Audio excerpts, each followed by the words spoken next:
Tanya actually had perfect legs, feet at one end. Beautiful. Sensational. Now, last week, of course, we... Oh, sorry, Trev, before we go. I was going to ask Jim if she recovered, because he had her in a headlock all night. He played very close, yes, all through the telecast. Now, last week, we all had a crack at trying to predict the Brownlow medalist, and we all failed dismally. Nobody picked Paul Kelly, but... Tabcorp and Crown Casino have decided, nevertheless, to donate $1,000 to the Variety Club, which was the nominated charity of our choice. So thanks very much to Tabcorp. $1,000. Very much. Good to see that all the plugs we do, that at least one has come to fruition. Also coming out onto the market, this great book is called EJ. It is the Ted Whitten authorised biography written by Jim Mayne and friends, with all proceeds going to the Ted Whitten Foundation. So that's coming out in the next couple of weeks. Look for that in your bookstores. Now, gentlemen, the Brownlow Medal, we see on the television, on Channel Rex, the telecast, we read in the papers and see on the National 9 News all the different things that go on. But the things that go on behind the scenes are the big ones. They should give votes for the after party. And if that was the case, one of my panellists here would vote very, very well, and another one sitting over there on the interchange bench would have been right up there as well. So. Yeah, we better ask Jason Dunstall. Apparently, I didn't say he's still going at 9:30 apparently Tuesday morning, Jason. I think that's a slight exaggeration, Ed. 9 o'clock. But actually, a few of the boys did get together and have a sip, and Doug did his usual and fell asleep again. And what about Swatter over there? Now, Swatter, you ended up... What in God's name, man, have you been doing? You had a bit of food poisoning, did you? Yeah, I'll stick with that, Sam. You know that too. Trevor. Now leave Schroeder alone. He did have food poisoning. The trouble was the food had alcoholic poisoning. All right, well, I think it's time now to head back out to the showground, so let the boys let the head off. Oh, Doug, you were going to say something? Eddie, just touching on what Gary said, there has been an award called the Downlow. Now, I'm very proud... Of which you are the triple Brownlow medalist. I'm very proud the Downlow. I won in '84, I won in '86 and '95, so I'm a workhorse. It's fantastic. And to do it over such a long period. It's been a long period. All right, let's head to the showgrounds now at the Russell Gilbert to find out the latest on our mini muscle competition. Russell. All right, Eddie. I'm here for the first heat now. There are going to be 2 heats, and the first 3 go through to the grand final.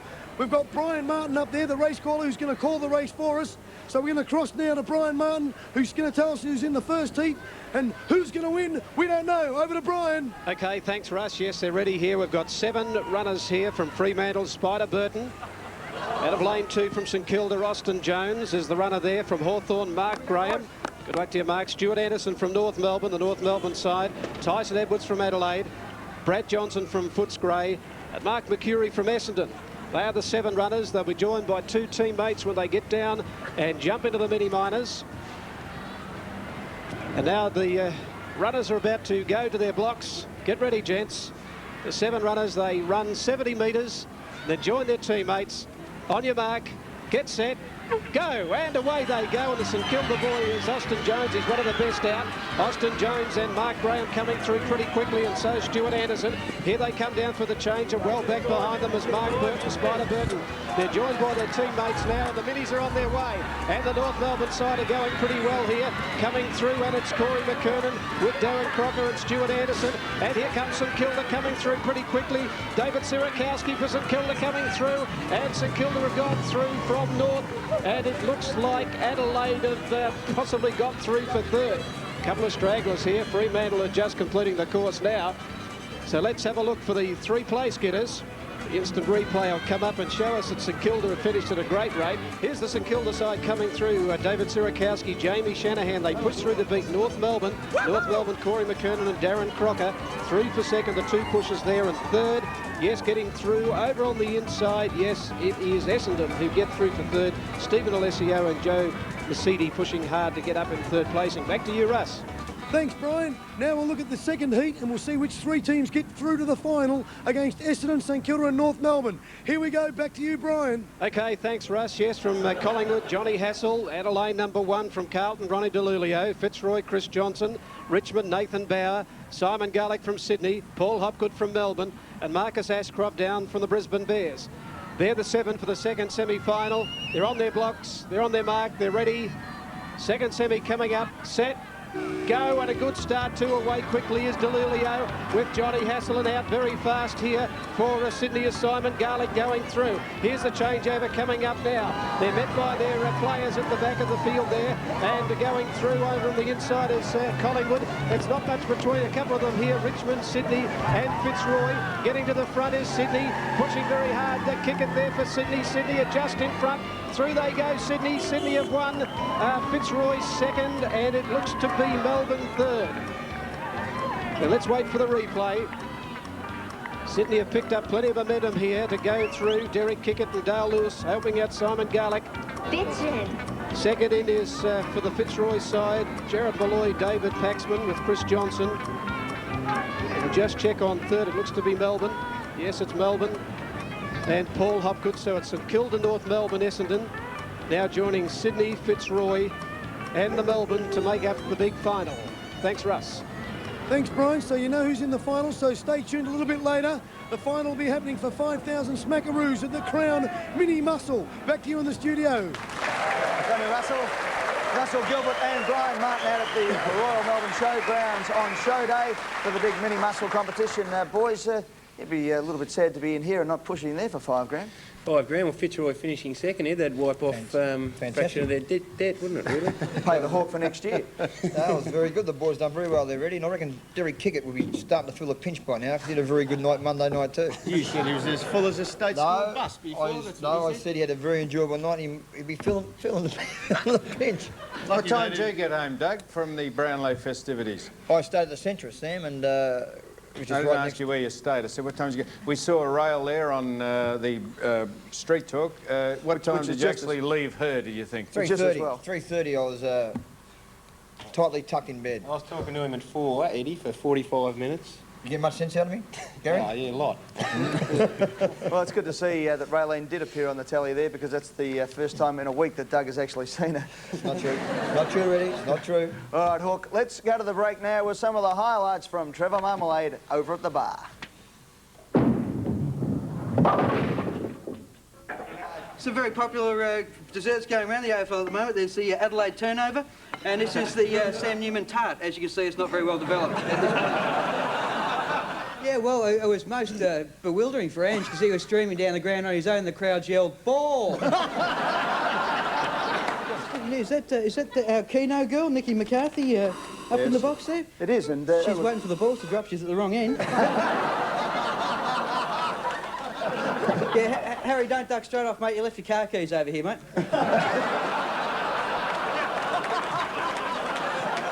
And Sammy, if you're still watching there, mate, next time Roland takes your temperature, make sure it is actually a thermometer, all right?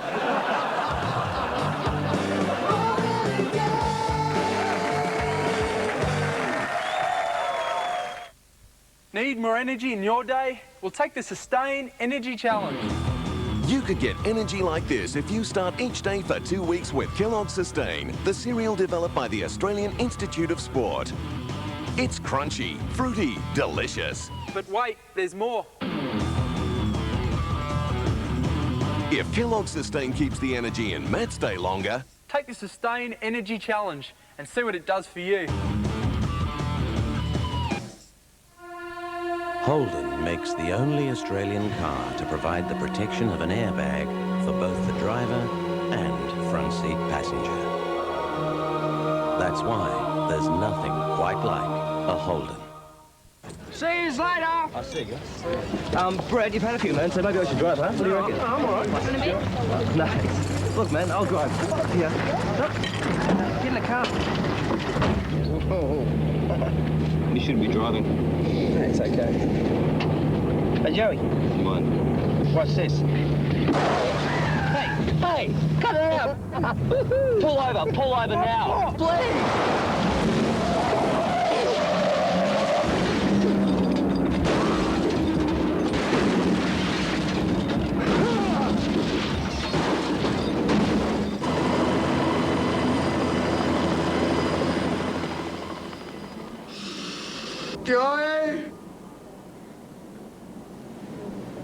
Joey, I killed my brother.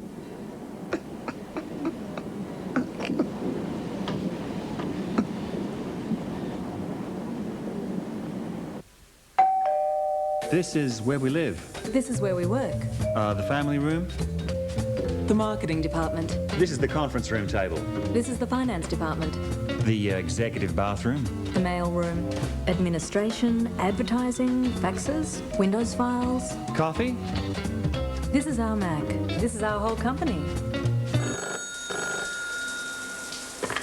Lawrence and Associates. She's in a meeting. Since 1918, Fletcher Jones has been renowned for outstanding quality and value. Proudly Australian-made and owned. Take our trousers, the perfect balance, quality, style and value. Fletcher Jones trousers, now available at selected menswear stores. Whenever something happens, Any hour of the day, we all look to Dennis and what the team has to say. 6:30, it's Brian. Race on back to back. The team's right there behind them. You'll get all the facts. Where the who's who and who of news. ABC, EVF 1, 2, 3. Numua. He can't jump much no more, so he grabs him and just puts him. He can't jump. He wouldn't have did that, Dougie. No, he never done that. You're trying to put words in my mouth. He never done that. You just go and ask him. I want to say what I want to say. Now, I'm totally disillusioned. Disillusioned with the system. There's actually 6. No, there's 5. Trevor, Right, you so- can't count, you can't okay, talk. okay, You're a hang on. spastic. You're a spastic. Doug Hawkins here, as usual, giving the old dictionary a hiding.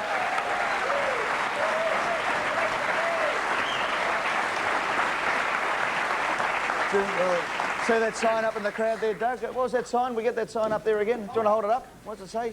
Dougie, the man who put manure on everyone's lips. Well, you are the man who did that. Well, Ed, I mean, everyone can sort of make fun of the way I do speak, but Sam, you are one for a start, and just because you went to Geelong Grammar and I went to School of Hard Knocks at Braybrook High School, okay? But you don't know this, Sam, but in '76, I went through Melbourne University. Yes, I went through Melbourne University. You're all shocked about it, in a stolen car. Anyway. Doug tried to get a job at the university as an idiot, but he was overqualified. All right, let's get back on the footy, and now it's time to talk about the Blue Baggers. The Blues, of course, looking for their first win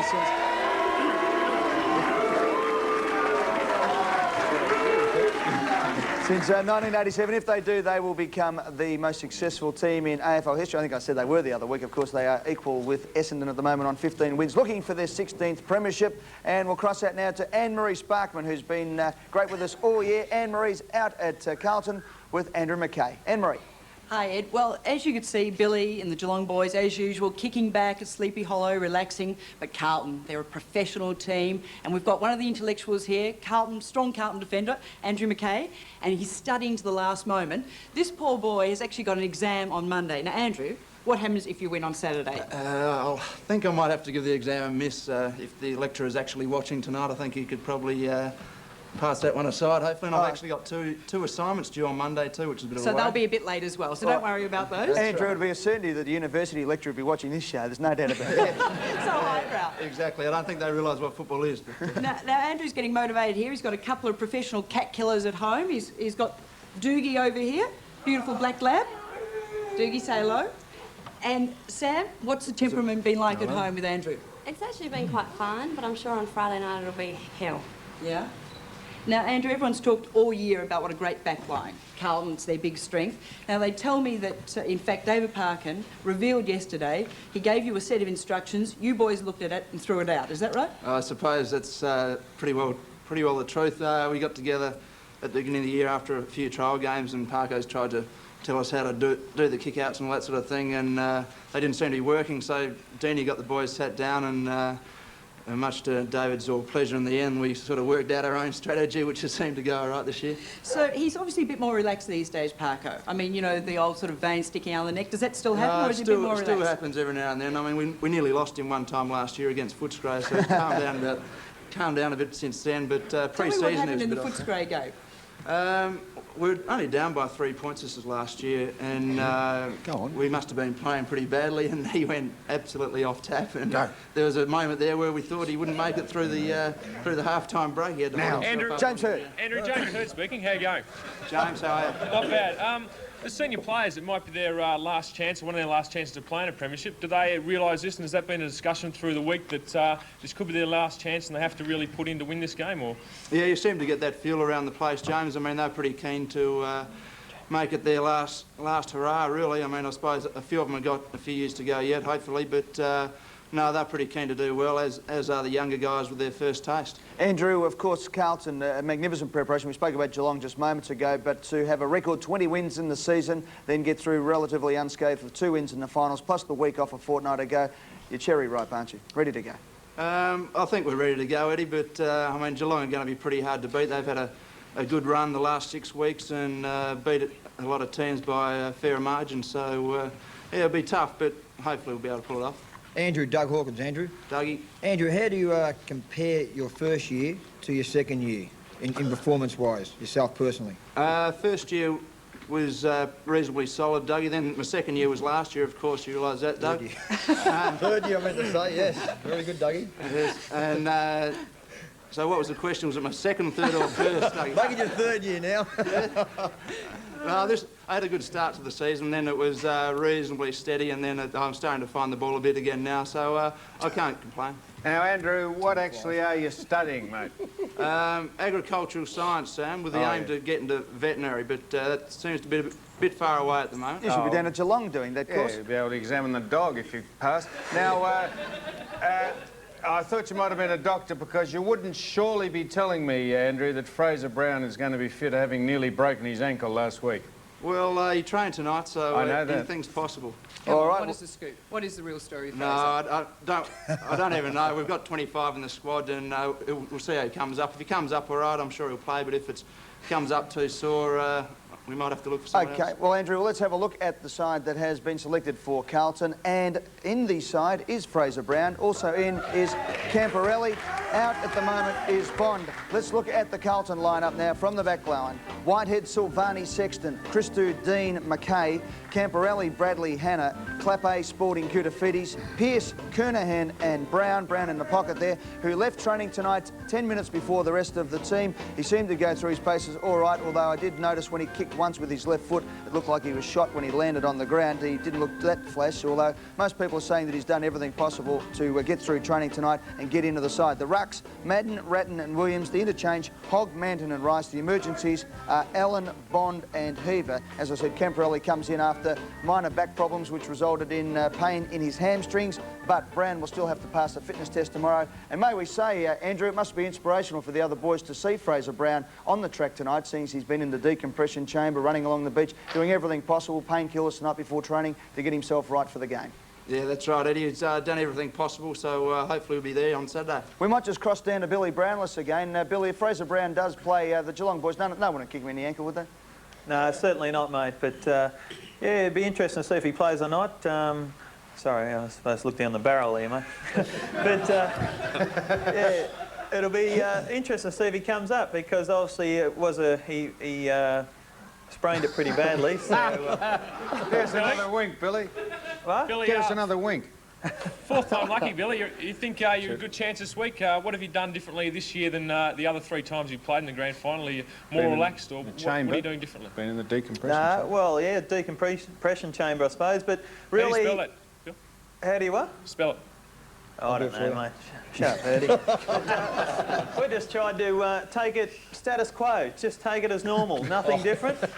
Just go along and, you know, and try and take it as normal as possible. Obviously, it's been pretty hard this week with all the hype around Geelong, but, you know, we've been giving the interviews out to all the senior players, and they've all been spreading them around, so they've done a pretty good job too. All right, Billy. Well, Andrew, Stephen Kernahan would seem to be obviously a key to this match. No one's really talking him up too much, but if he can get on song with his kicking, particularly a goal, it'd be a great way for him to go out, well, not go out of his career, but his first year as captain in '87, he won the flag, and it's been a long time between drinks for him. Yeah, that's right, Eddie. I mean, he's getting the ball really well at the moment. His marks are great and all that sort of thing, but he needs a little bit of work on his goal kicking at this stage, so hopefully it will come good on Saturday for him. Andrew, Jason Dunstall, how you going? Jason, not too bad, thanks. Mate, who have you picked up in the past couple of clashes with the Geelong? Last time I think it was Hall, but I don't believe he's in the team, so I'm not sure who I'll be on. And Deanie will pick up Billy, will he? I imagine, I'm not sure. We've got a meeting after the parade tomorrow, so I'll give you a ring and let you know then, Jason. Andrew, you wear number 5 for Carlton. Any recollection of who wears number 5 for Geelong? No idea, Sam. No idea. Oh, well, that'll be handy. There's no game plan for Abbott? Who did you think might play on number 5 for Geelong? Stephen, of course? Yeah, number 1, I think, Sam. Number 1 and 5, yep.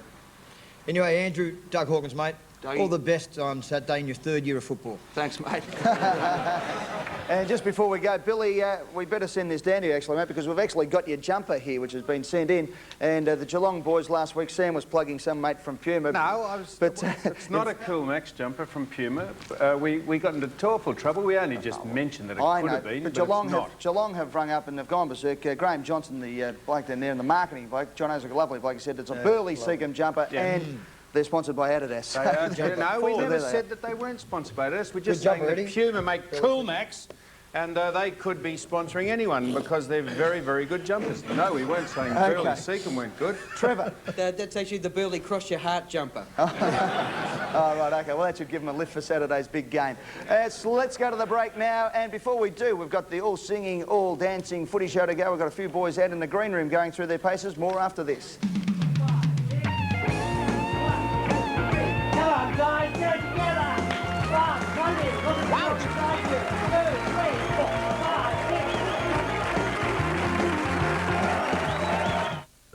It's new. It's live. We're as nervous as you are. It's Hey Hey. Daryl, which one's the dummy? And it'll make you swerve. That would hurt, I think. With Take That, Vince Jones and Dana Dawson on Hey Hey, live on When. Hi. Hi, Sue. Here for At Repco Auto Repair, we get to know you and your car. In fact, nobody knows your car better. Repco Auto Repair nationwide warranty. Honoured at any Repco Auto Repair Centre in Australia. It covers quality Repco parts and labour for 12 months or 20,000 kilometres.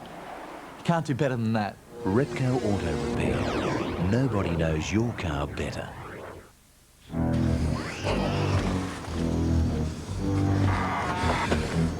Gotta go to Gasmart. Because right now Gasmart has Aquamax hot water systems with stainless steel cylinders for only $899. Gotta go to Gasmart. Darryl Tweed Honda wish to advise that all new Honda vehicles in stock have been heavily discounted. All Honda Civics have been reduced by a massive $3,000. All Honda Accords have been reduced by an incredible $4,000. This sleek and sporty Honda Civic is now priced from only $23,600. This limited offer is only available at Darryl Tweed Motors, your yes address for Honda. So why do you want to go to the Pizza Hut again? Because it's Footy Works month, and you can get free Club 10 collected cards with the Kids Works. You're not a kid. I know that, but they named the pizza after me. Sports Scene's great sporting event sale is now on. Get fit with these. The BodyTech Deluxe Bench Kit, including Preacher Lat and Butterfly attachments, a sizzling $349. Work out on this combo bench with weight slashed to $149. The BodyTech Incline Bench, $69. The Stack 25 kilo disc pack down to $49.95. Row at home with the BodyTech Rower at $150. And improve the heart rate on this treadmill, $399. Get fit at Sports Scene now. It's the right car, it's the right colour, but you're a little short of cash? Talk to a friendly loans officer at the Goulburn Murray Credit Union. They may even okay your loan on the spot. The GMCU comes up number 1. 8:30 Saturday night, complete and uncut, a world-class movie classic. I either lead this bunch or end it right now. They were known as the Wild Bunch. This time we do it right. They lived by their own laws. He gave his word. That ain't what counts! It's who you give it to! And the cold steel of their guns. Featuring a stunning all-star cast in a 5-star blockbuster movie. We're after men. I wish to God I was with them. The Wild Bunch, Saturday on When.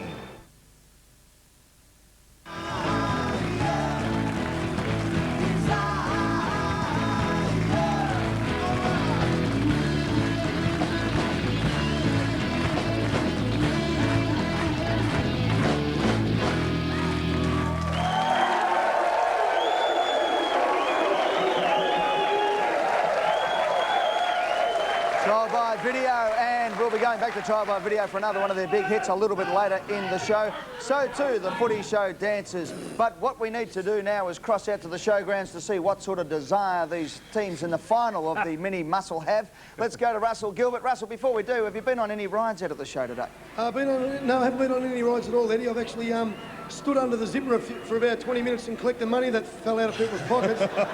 And some people have carrots and peas in their pockets. I don't know why. No, I don't think that's in their pockets, mate. But no, we're here for the final. We've got the Essendon boys who made the final. We've got Joe Mercedes here, Dustin Fletcher. Joe Mercedes did something that the Footscray players didn't know in the heat. He actually put their handbrake on before the start of the race, and they pushed the car the whole length of the track without knowing the handbrake was on. Stupid Footscray boys, eh? How'd you go, mate? Yeah, well, I did it before. They were having a conversation with someone else, so I thought I might slip in there and rip their handbrake on. And they didn't know till they finished, and someone else told them. So someone else told him. So good luck, Dustin. Good luck, Joe. We got also in the group. We've got St Kilda here. A couple of St Kilda guys. As an added incentive, in this heat, there will be a wood chopper in every car, a wood chuck. So, and also we've got here Derek Kickett from the Swans. How do you think you'll go, Derek? Well, hopefully we'll finish in the top three. I'll be happy with that. We've had a few carbos tonight, so maybe that'll help us. He's had a few carbohydrates tonight, so he should go all right. And we have a booze bus at the end of the track, so we'll be checking on a few of those guys.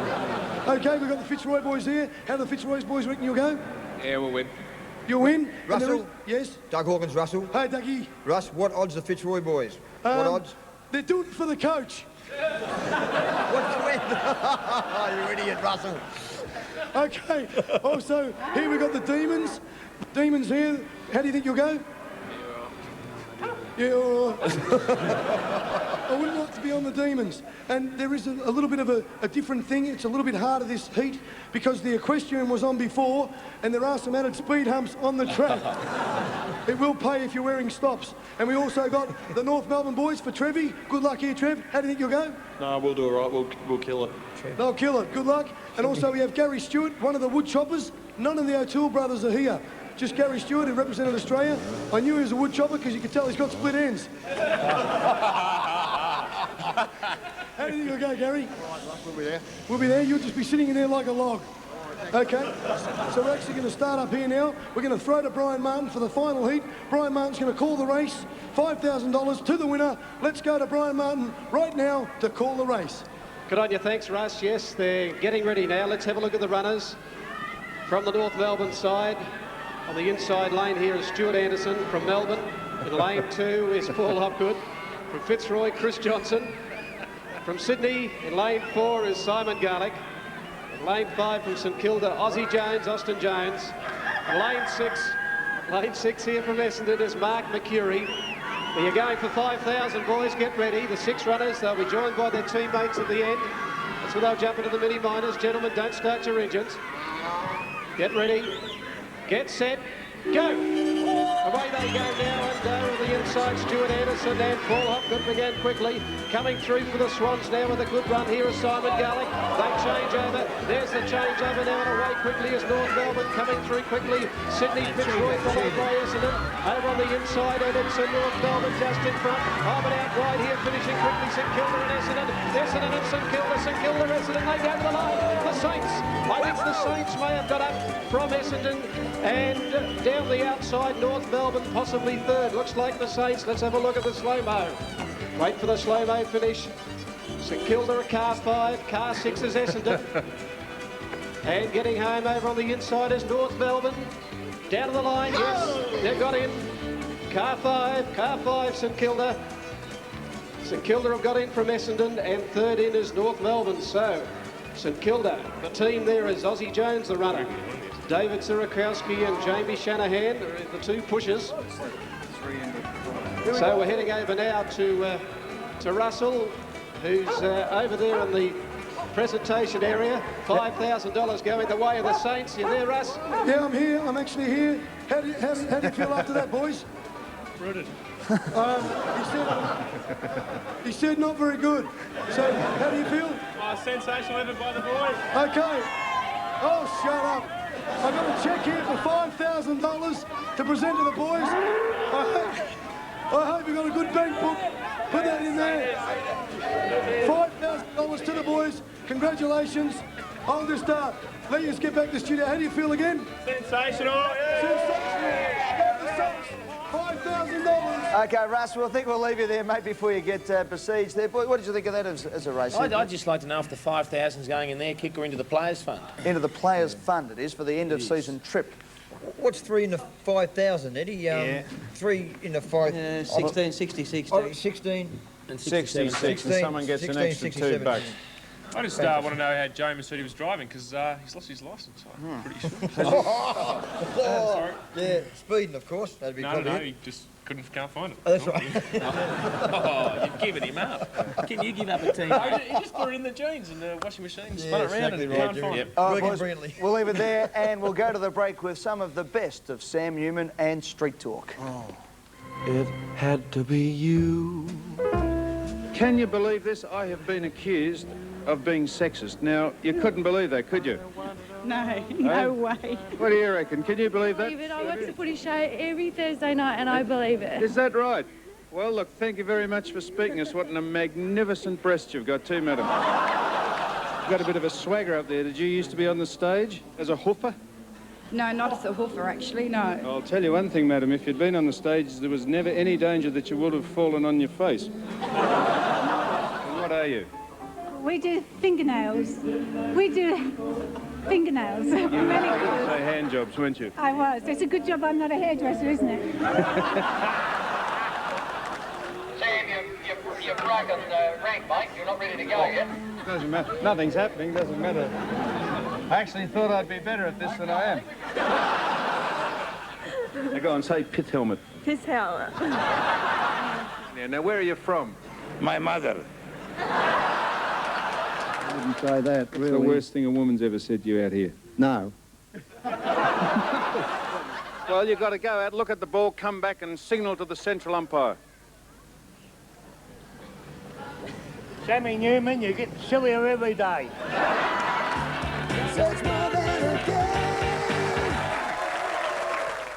See you later. I'll see you. Brad, you've had a few minutes, so maybe I should drive, huh? What do you reckon? No, I'm all right. Want a bit? No. Look, man, I'll drive. Here. Get in the car. You shouldn't be driving. It's okay. Hey, Joey. What? What's this? Hey, cut it out! Pull over now. Please!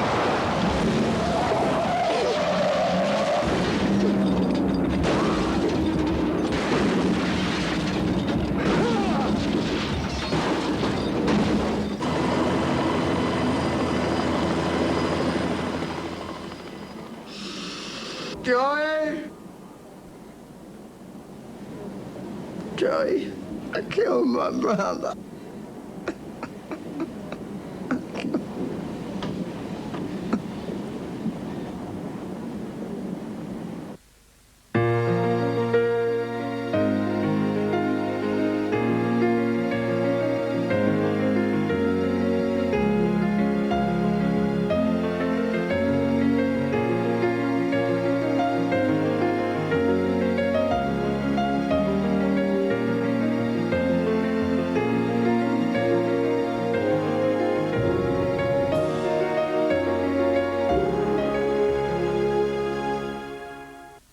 Imagine skiing in New Zealand, laying on a beach in Bali, or trekking in Nepal.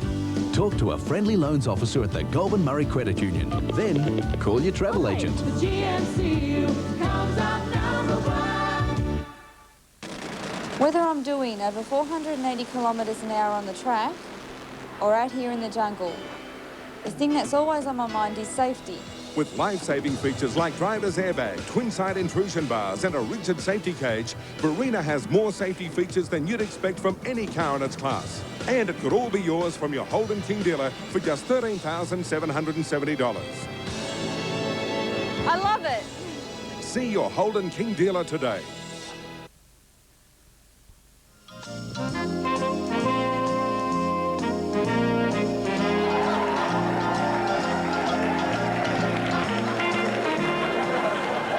I thought they called you donkey because of your ears.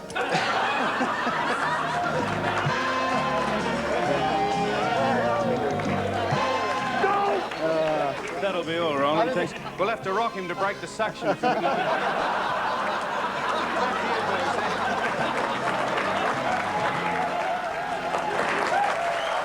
back to the grand final edition of the Footy Show, and well, if it was an unusual matchup, I don't think Kevin Sheedy would have even thought about matching up Roland Roccacelli with Sam Newman, but Rocky, you're over there, and mate, we've made you a superstar, haven't we? I've become the sort of show mascot, haven't I? You have indeed. The only thing I haven't done is leap out of a cake. Oh, we'll have to get one for you.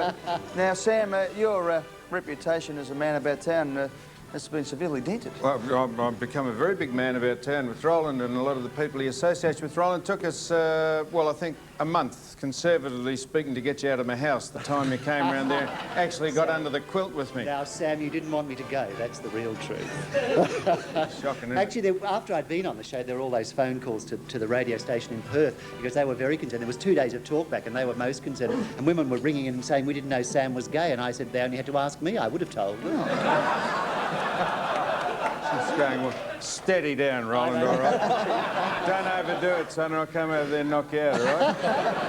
Promises, promises.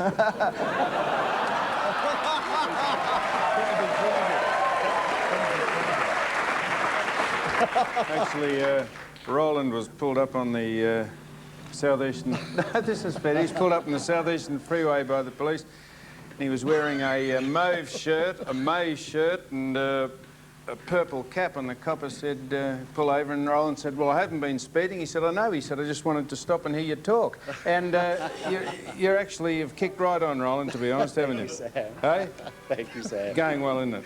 All right, well, I tell you what, some of the big matchups this week will probably decide who actually takes home the 1995 Premiership Cup. And, boys, let's have a look at a couple of the big ones, and let's start off with Sam Newman's speciality, and that is in the ruck, where Justin Madden, the 300-game veteran, who this year has made the All-Australian side for the first time, which is just testimony to how well Justin Madden's going, up against Johnny Barnes, who has had a fantastic season, a real character, the two of them great characters, and as we can see there, there's a bit of difference in age, Justin Madden having a lot more experience, a lot more height there too, 310 games as opposed to 91, 20 finals, but Johnny Barnes has still had 11 finals in those 91s. And Sam, how do you think? How do you see this this matchup going? Particularly now that the MCG Centre Square appears to be in pretty good order. Appears to be good, does. Well, this will absolutely be a crucial part of the game, this, because Justin Madden is so constructive out of the centre.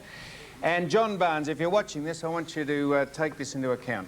If Justin Madden pinches your run-up, you just push him in the back with your hands, and if the umpires have got any nous at all, they will let you play on, because he's a great past master at that. Tell us what you mean by pinching his running. Well, because he, and good luck to him, because he's fantastic at it, but he comes in and takes the run-up, and you might have noticed last week that Corey McKernan jumped up and down, never got within 2 metres of the ball, because Justin was always standing in his run-up. Because he's so big and so wide, it's so hard for the ruckman to come around him or through him. If he's the tallest person, surely it's in his best interest to stop the other bloke jumping into him, isn't it? Yes, it is, but you cannot move off your line and take someone else's run up without shepherding. And he does it beautifully, and good luck to him. But if John Barnes is on his mettle, and if the Geelong players are on their mettle, and the bench, they will instruct John Barnes just to push him out of the way. Sam, in general play, do you think Justin Madden may struggle to keep up with John Barnes? No, I wouldn't be surprised if Anthony Koutafidis might play on John Barnes around the ground, and maybe David Mensch may ruck against Justin Madden. Hey, Doug, last week, Justin Madden, he was responsible for just about, up until half-time, just about every goal Carlton got. His work around the ground was fantastic. Now, John Barnes will be more mobile than Justin Madden.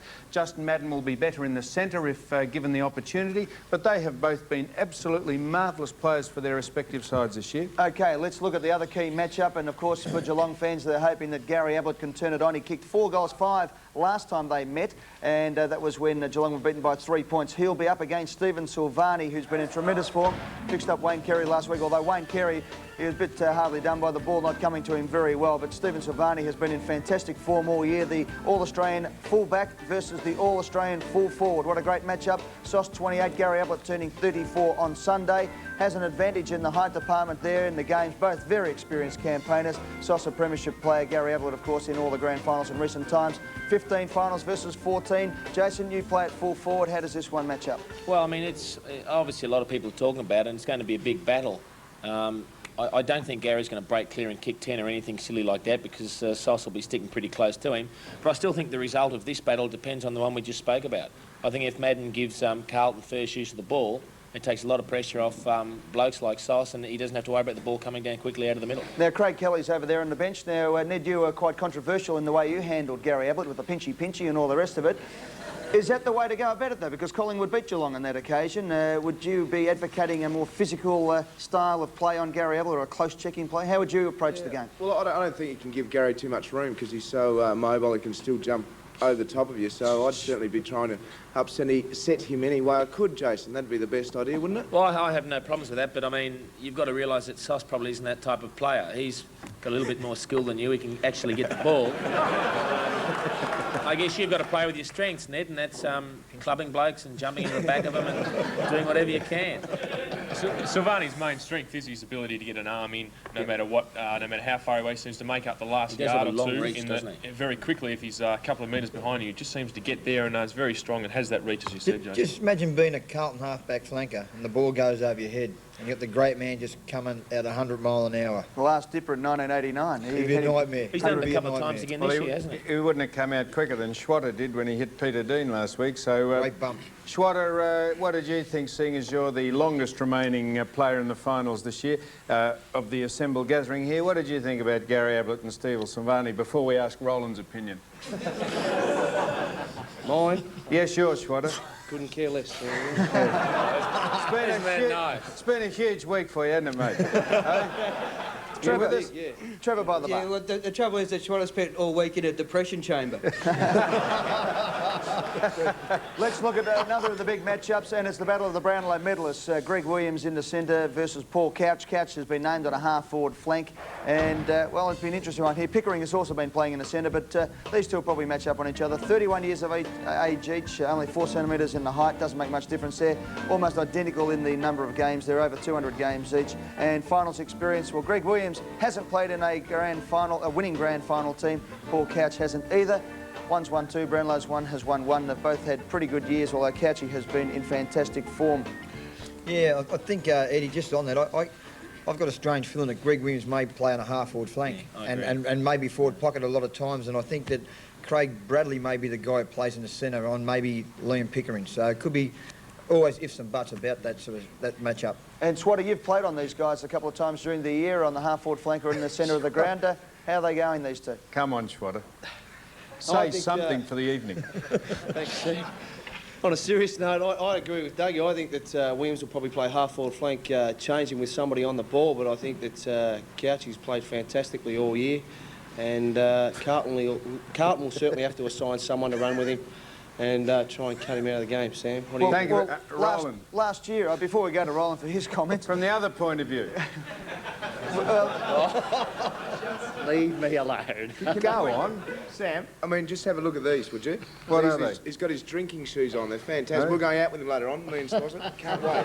Schwatter, what about these two? Last year in the finals when Geelong gave Carlton an absolute belting, there was some disquiet down at Carlton because Greg Williams wouldn't come into the centre to let Fraser Brown go in. They believed that he was getting chopped up by the faster midfielders of Geelong. Do you think that this is going to be a concern for Carlton if, in fact, Greg Williams does play in the centre? No, I think things have changed drastically down there. I think that the way Carlton have used Greg Williams has been very beneficial to the side, and I think that they'll stick with that this weekend. All right, and the last one we're going to have a look at centre half forward for Carlton will be Earl Spalding, who has got a nice bit of viciousness in his game too, in the nicest possible way. He's been throwing his weight around within the rules and has been very good at it. And McGrath from Geelong. Now, this one could be a big one here, as we can see on the stats here. Big Earl, the former Melbourne player, also looking for his first premiership, 193 versus 190 in the height department. A fair bit more experience there with Earl Spalding, but Tim McGrath's been a great player all year. As you can see, 101 games, he's been very good for Geelong. Yeah, Dougie and I were just saying it's probably the most important matchup of the day. I think Tim McGrath provides a lot of run from the Geelong half-back line, and I think he really sets up a lot of attacks. And Spalding, if he can get the ball around half-forward and deliver it down to Kernahan, who kicks a few goals, I think that matchup is really going to set the scene for the rest of the day. Yeah, I really think Spalding's been the key to them, Eddie, over the finals. Not only the finals, I think all year round he's had a great year, Earl Spalding. So he's become a goal-kicking centre forward too, hasn't he? Yeah, he goes both sides of the body as well. So I think he's had a great season, Earl. He's really playing with a sort of passion that maybe this is his last final. I'm not sure. He's really lifted a notch these last 6 or 7 weeks. Made the most of it. Looking fantastic, and I think he really, more than anyone out in the ground, really wants this as a grand Will you final. be going to the game, James, yourself? I will if I can get a ticket, Sam. At the moment, I'm struggling to get a ticket, so hopefully I can get a ticket. If anyone out there wants to give me a ticket, can they send it in, please? James will come and sit next to you at the footy if you've got a ticket for him. And just before we go, one that we haven't got there in the matchups, but a player I consider to be almost the most important in the Carlton side is their captain, Stephen Kernahan. Ben Graham's got a big job against him. Everyone's talking Silvani and Ablett, but if Kernahan can get away early on, the Blues are going to be hard to knock off, Jason. Yeah, well, I think, though, Ben Graham's got one advantage, is he's a very tall player, and he's probably the right sort of size player that can play on Kernahan, and he's not that slow either. I played on him a few weeks back, and he's got a bit of toe for a big fella too. All right, OK, Go boys. Who? Roland, what are you doing, Sam? So, Roland, who did you think would play on Stephen Kernan? I don't know. Hey? No idea? No, no idea at all. No, Who would you like to play on him? I have no idea. Who would I like? I've got no idea either, Roland. I'll just stay out of this. All right, let's leave it there. We'll go to the break. We'll be back with more Footy Show after this.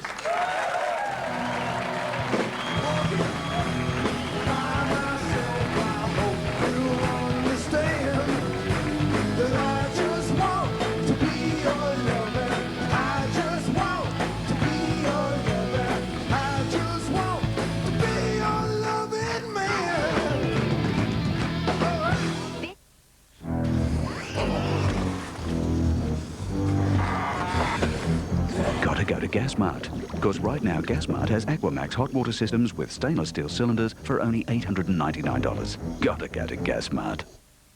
To make 1 litre of Physical takes nearly 2 litres of regular milk. Most of the fat is removed. Then ultrafiltration enriches the good things like calcium. So there's the goodness from nearly 2 litres of milk in every litre of Physical and Physical Slim. More of the goodness of milk and more of the taste. At Chandler's, pay nothing till January 96. Admiral 370 litre 2-door fridge only $8.99. Hoover 7 kilo stainless steel washer $8.49. Pay nothing till January 96. Now, doesn't that make you happy? Check it out at Chandler's. At Focus Cards and Gifts, you can choose from thousands of quality cards like Hallmark, from traditional, humorous, inspirational, pop-up, Australiana, year, big, streamer, and many more. They're wedding stationery, whether boxed, blank or custom printed, is of the finest quality. And when gift giving is really important, they provide exquisite solutions. Distinctive ways to enhance your memories. The finest selection of men's gifts, stationery designed for all tastes, beautiful range of ladies' gifts, and exquisite gifts for children. Focus Cards and Gifts, Shepparton, Maud Street, Mal.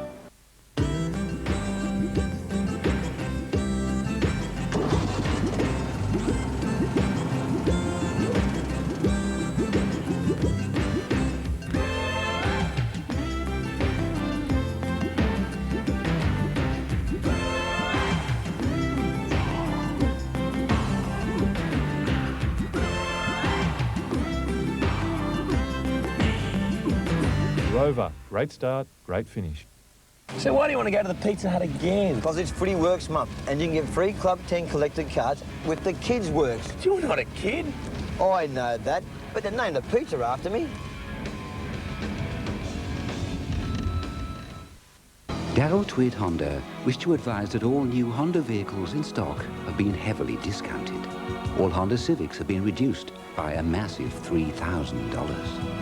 All Honda Accords have been reduced by an incredible $4,000. This sleek and sporty Honda Civic is now priced from only $23,600. This limited offer is only available at Darryl Tweed Motors, your yes address for Honda.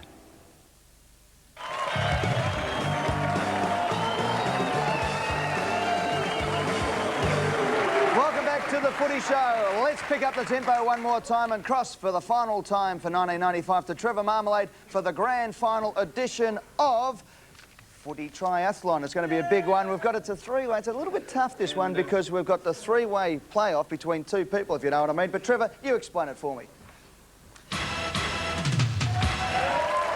Yes, time to triathlon here for the very final time, and once again we have David Calthorpe from the Essendon Football Club versus Danny Southern and Richard Osborne from the Footscray Football Club. Now, David, this is the big one. Have you prepared for it? Sleepless nights? Yeah, it has been a big week for me. I've, checked out the papers, and hopefully I'll catch Danny on the questions because he's pretty good at those. All right, you got your trivia ready, and Danny, of course, with the groin injury, how's the groin pulled up?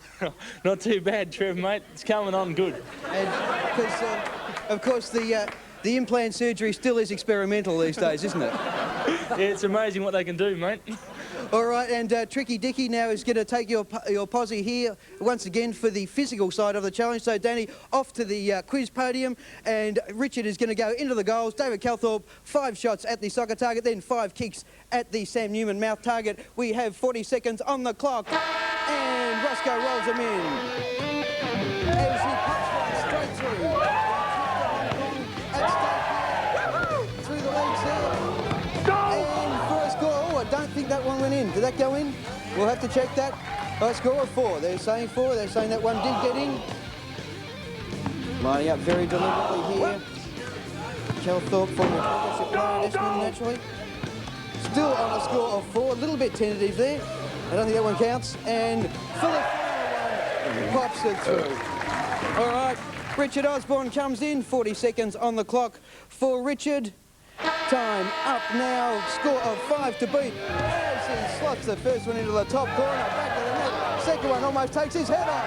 And a score 3. And deflected over the bar, stop and goalie, and one more. I think there's one more coming, Roscoe. And just wide to the left. Now 5 kicks at the target. And just off to the side there for Tricky Dicky. And needs to just get it across to the right there. Very deliberate here. The boys not kicking that well. They've tensed up a little. Big grand final, and a last shot here. Last shot at the target. A score of 5 to 3, which means coming to the questions, David Calthorpe leads at the moment. You've got to be happy with that, Dave. Yeah. All right, testing those buzzers. For the Bomber and Danny. For the Bulldog. Here we go, 30 seconds on the clock. Fast money. Time starts now. Which ineligible Hawthorn player finished? David? Darren Jarman. Correct. Which club finished on the bottom 4? Oh, I've got no idea, mate. Was the only one to beat both grand finalists this season? I don't think you can come in again, Danny. David, do you know? Sydney. No, we'll move on to the next one. Who knocked out West Coast from the finals? David? North Melbourne. North Melbourne is correct. Okay, how many votes did Paul Kelly poll to win the Brownlow? 21. 21, correct. Which current player is nicknamed Stinger? David? Stephen Tingay. Correct. And that is the end, which means that David Calthorpe is our winner with a score of 9 to 3. Come over here, boys, and Eddie is here to make the presentation. And congratulations, Danny, on being runner-up in Footy Triathlon. Come over here, mate. On behalf of Sporting, we give you the clubs. I don't know if we should give you clubs, but we'll let you out on the golf course with those, mate, and good luck with the leg. And you can probably cut off Richard Osborne's for missing those goals there before. But well done. Thanks. And on behalf of Qantas, to David Calthorpe, congratulations on being our star triathlete for the year. Well done, mate. You're off to Hong Kong. Now, who are you taking? Hey? Who are you taking? I'll take my girlfriend, Karen. Yeah, that's probably a good idea. Yeah. Now, what about the Bombers? They got an inter-season trip coming up? Yeah, we're going off to San Francisco in Mexico. Yeah? I believe mid-October, so can I take this any time, can I? You can take that any time within the next week. Oh, right. Okay, so congrats. Now, the Bombers are a bit disappointing this year. What about something for the Essendon fans out there for next season? Yeah, we're pretty disappointed in the way we finished, especially from our point of view and especially for the fans. But we're looking forward to next year already. And I mean, she's already told us that we're going to be doing it pretty hard over summer. So see how we go next year. I think a few of the Essendon fans have been doing it hard over the last month. But Danny, the Doggies made it into the finals again. You were a bit stiff with the injuries and all the rest of it. You're looking forward to next year already. When does the pre-season start for you? We start on October the 30th, actually, mate. So we've got a couple of weeks off and back into it. So. You're looking forward to that? Ed, I think, well, Ed, we always do, mate. Now, Danny, you've missed a trip to Hong Kong, but I believe you're actually going on a pretty interesting trip yourself.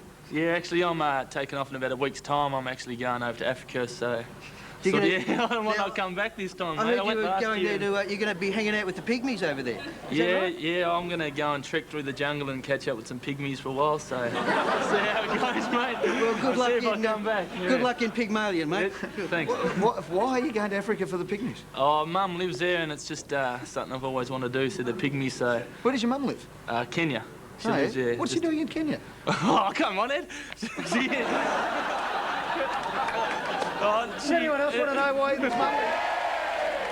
All right, Mum was born in Africa, and so she's just gone back there. Well, Danny, for that a few explains a years. lot, mate. Thanks, Ed. Danny Southern from Footscray, our runner-up in footy triathlon. David Kelsthorpe, the triathlete of the year on the Footy Show. After the break, we'll be coming back with the best of almost footy legends and giving away our #1 prize for the season. But as we go to the break, here's some more highlights of the Footy Show 95. Go on, fellas. And a big weekend coming up with the Mardi Gras up in Sydney. You'll be looking forward to that, boys.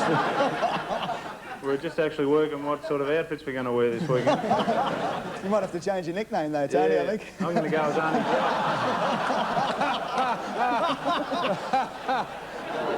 I don't think there'd be too many complaints in a Cardinia Park if Joe Beth went to pinchy on the Oh, she forwards. really down there. She can do the fat test.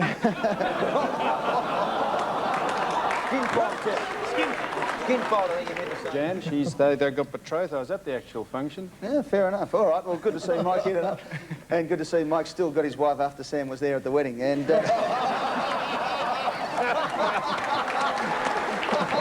Actually, it's getting a bit hot for you as the captain, trying to keep the heat off the old bonds there, mate. Was it the carnival atmosphere? You could have taken us down to the beach, down at Surface after the game. This is just the sort of stupidity that annoys me.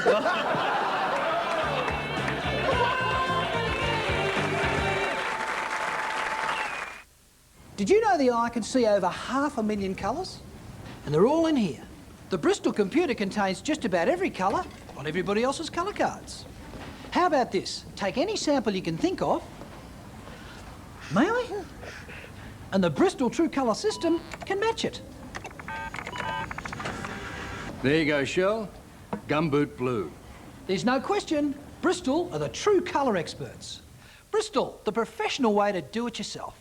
I left the Eiffel Tower thinking I'm never going to see any of them ever again. I turn around and there's George Galati. Hello, baby. Maybe later you'll sit on my knee. Unpleasant stain? You know detergent alone won't shift it. That's why you need Preen.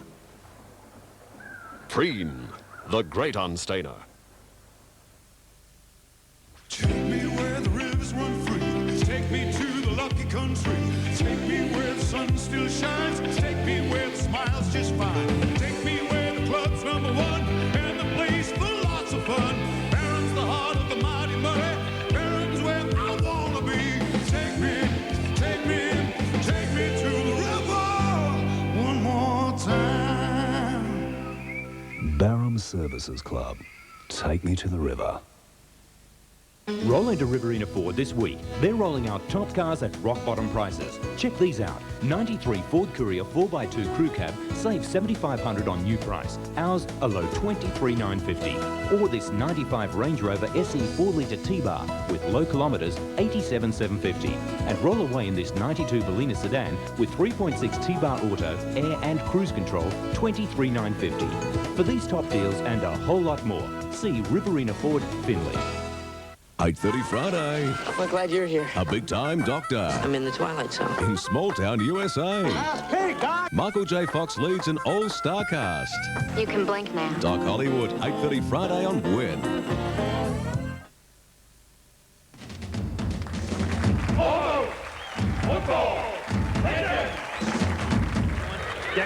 Jackson, should I say, gets control of it, gets around Crichton and then puts it in towards centre half forward. There's a big mark over the top to St Albans, a magnificent mark as he flew high in the air, and Nellis.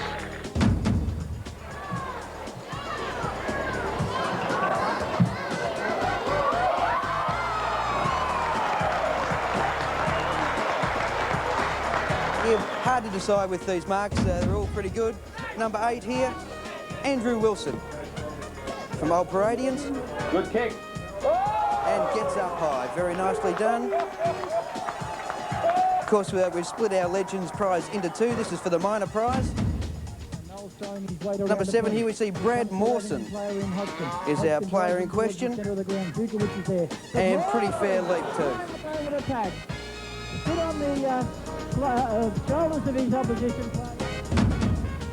Number 6 here we go to Troy Renfrey. I'd say he's playing centre-half An interleague game. Wholesale changes. Some fantastic marks here, Trev, aren't they? Great skills, isn't there? I suppose the players don't have the coach's instruction to keep their feet like they do in the AFL, so they can take a few hangers. This one's from Ian Denny. And a nice one there too, and I think you can pay that. It's just about winning the mark of the year in the AFL, any of these, wouldn't they? Just about. Number 4 here, we see this is actually Stephen Phoebe taking the mark here in the Tasmanian League. And of course Steve went on with the business. Old Zavs and Old Collegians is the next one. And Simon Arnott. It's a big leap, that one. Yes, did the old Warwick Kappa there too, I think. Hands in the back first. Number 2, Melbourne High School Old Boys and Ajax. And gets up very high here. Peter Gertz, a magnificent mark there, but Trev, this is the winner. Yes, judged by our expert panel of producer Harvey Silver. And here it is, our winning mark. And I think the reason why Harvey went for that one, yep, there it is. We saw the player just put his foot right on the guy's shoulder. No ride, just straight up in the air. And our winner there is Paul Bishop from Hillbank. And what does he win, Ed? Well, Trevor, magnificent result there for Paul Bishop, from Hillbank. He's not with us tonight, but he wins a sensational pack, which includes a sporting sports bag and Barracuda tennis racket, as well as a Footy Show rugby top, footy T-shirt, cap, and More Than a Game CD for being the person who sent in the mark of the year. Not necessarily the person who took the grab, but the person who sent in the winning video. Now we're coming to the big one. Who will take out our magnificent Ford Courier XL? Trevor, yes, this is for the car. We've got a number of ones here that were sent in that we got a laugh out of. Let's start with Denny versus Mulwala. Handball out. As we see the young boy here pick up the ball and does something quite unusual. Young Wayne Lewis, he has one bounce, drops it by Christ. Does the full somersault and leaves them nonplussed.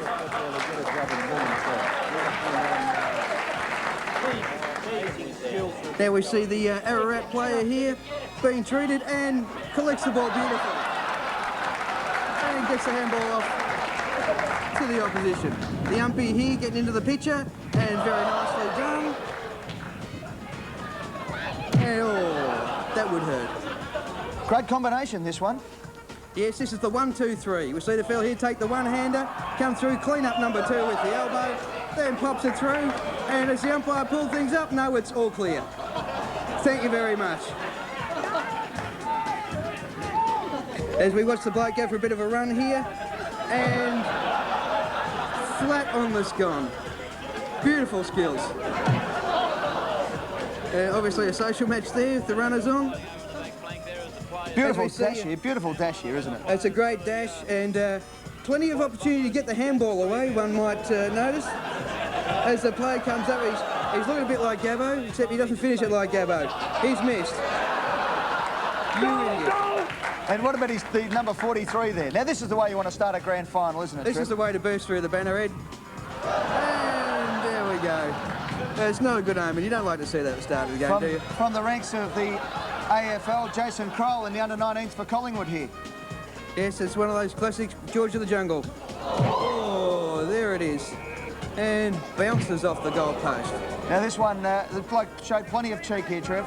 Showed plenty of cheek as we see the streaker with the balaclava race onto the field. Player stopped. Unbelievable. As we see the play, he takes the handball, goes for a bit of a bounce, turns around and drills it from about 50 out. Have a look at that. And I think we can safely say that that's a sausage, Ed. A big sausage there, Trev. Now this is a beauty too. As we see the golden player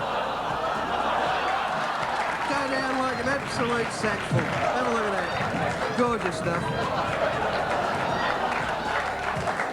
This is actually one of my favourites, to see the fullback kicking out through for a point.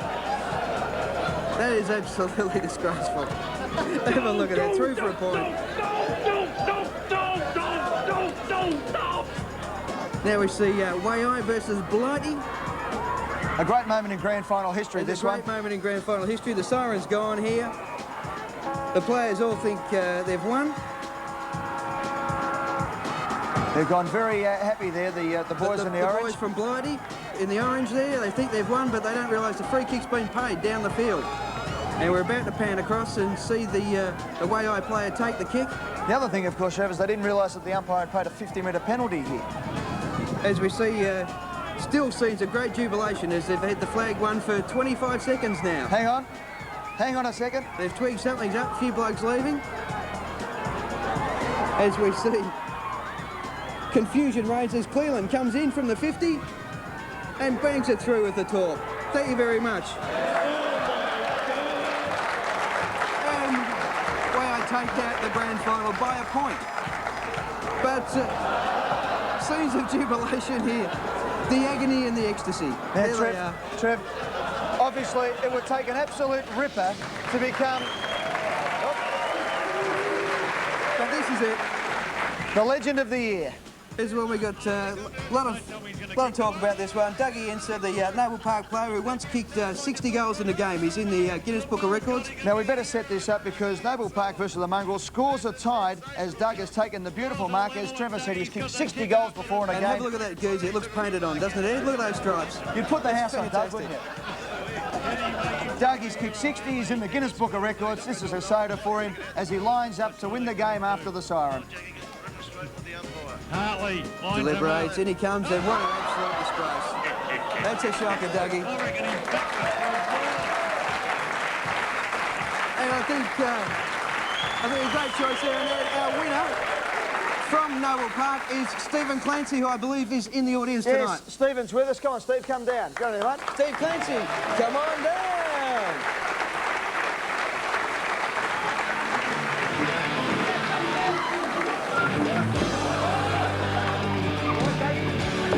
Now, Steve, congratulations. You win the magnificent Ford Courier XL four-wheel drive crew cab, valued at over $34,000. Of course, there isn't a more powerful one-tonner in its class. Also, you will fly to Birdsville, staying at the famous Birdsville Hotel for 2 days to go four-wheel driving in his magnificent Ford Courier XL. Now, first of all, Dougie Enser, he must have been wanting to kill you for sending that in. Yeah, he copped a lot of flack about it, but apparently started to enjoy it after a while. He got invited to sportsman's nights, that kind of thing.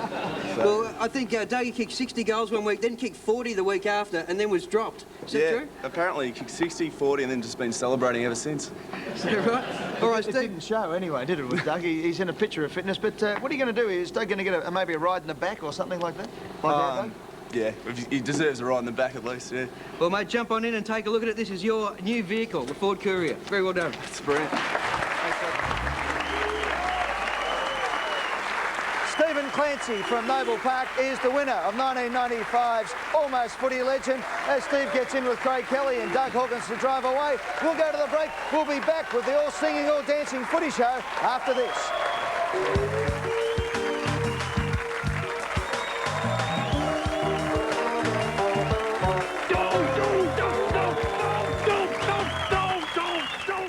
Have you seen the latest from Bendigo Bank? It's the ultimate home loan. 7.75% per annum. Yes, just 7.75% fixed for 12 months. With lots of Bendigo extras, like a 20% discount on home insurance, direct phone access. Oh, it goes on, but only for a limited time. The ultimate home loan from Bendigo Bank. No wonder they say that Bendigo are better bank for sure.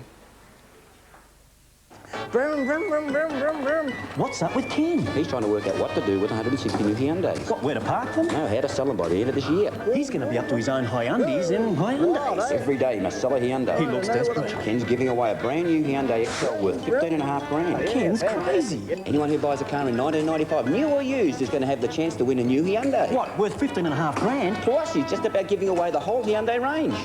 Drive away, know what to pay. Brum, brum, brum, brum. Poor Ken. Shep City Fencing. your guarantee of a better fence. This is BHP Steelworks. You could say it's the heart and soul of your Shep City fence. It's a high-tech operation which guarantees only prime A-grade steel that goes into a Shep City Caliban fence. Sure, BHP Building Products is big. They got that way because there's no equivalent. And that's why Shep City Fencing only use BHP Building Products. It guarantees you a better fence. Shep City Fencing, your guarantee of a better fence. Only Goodyear can make a tyre this safe. The Eagle Aqua Tread. An exclusive new tread with 2 deep channels. Sweeps the water away. You get the amazing Goodyear Eagle performance even in the wet. It grips like no other tyre in Australia.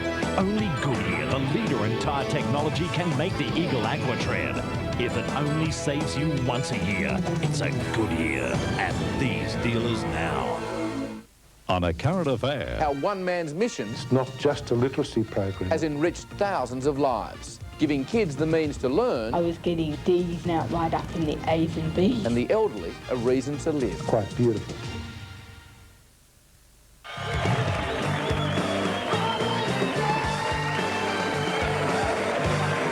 Welcome back to the Footy Show. As we bring you something very special on the show now, we'll go across to trial by video for our 1995 Music Spectacular.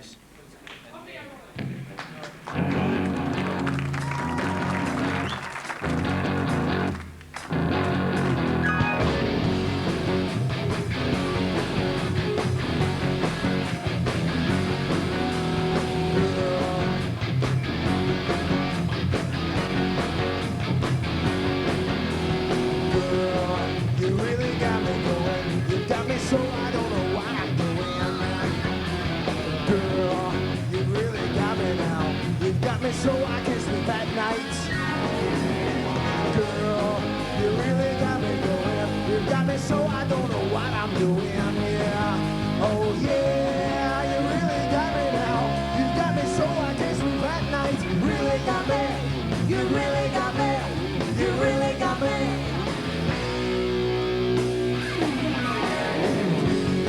Don't ever let me be here. I only wanna be by your side. Please don't ever let me be here. I only wanna be by your side. Girl, you really got me going. You got me so I don't know what I'm doing now. Oh yeah, you really got me now. You got me so I can sleep at night. You really got me. Oh, you really got me. Oh, you really got me.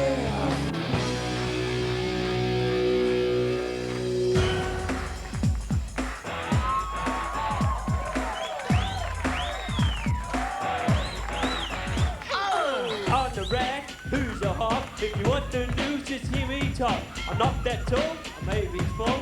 Let's with me, you'll take a fall. Rap, rap. Rap, rap. Oh yeah! They love my hair, they love my smile. I'll tell you what, that's got style. Let's dance.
introducing the Lioness and the Demure Miss B.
This shopper doesn't know it yet, but she's just been filmed by a VidGuard totally hidden video camera.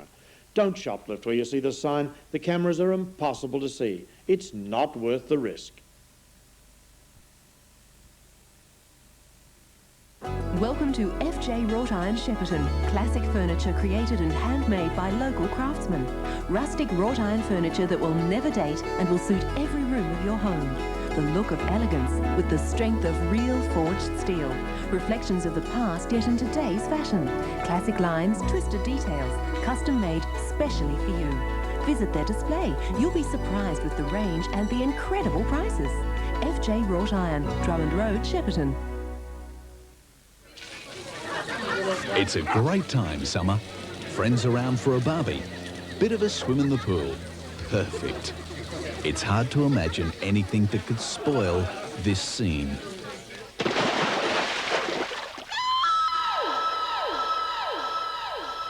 Shep City fencing shouldn't be an option, but a necessity.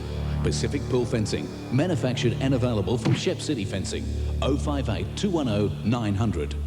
Through the good times and the tough times as well, Bonlac will always be there. It's more than just the value and variety we sell. At Bonlac, we really care. We're growing with you, and we take pride in everything we do. Bonlac understands, and we're here to lend a hand. Bonlac, we're growing with you.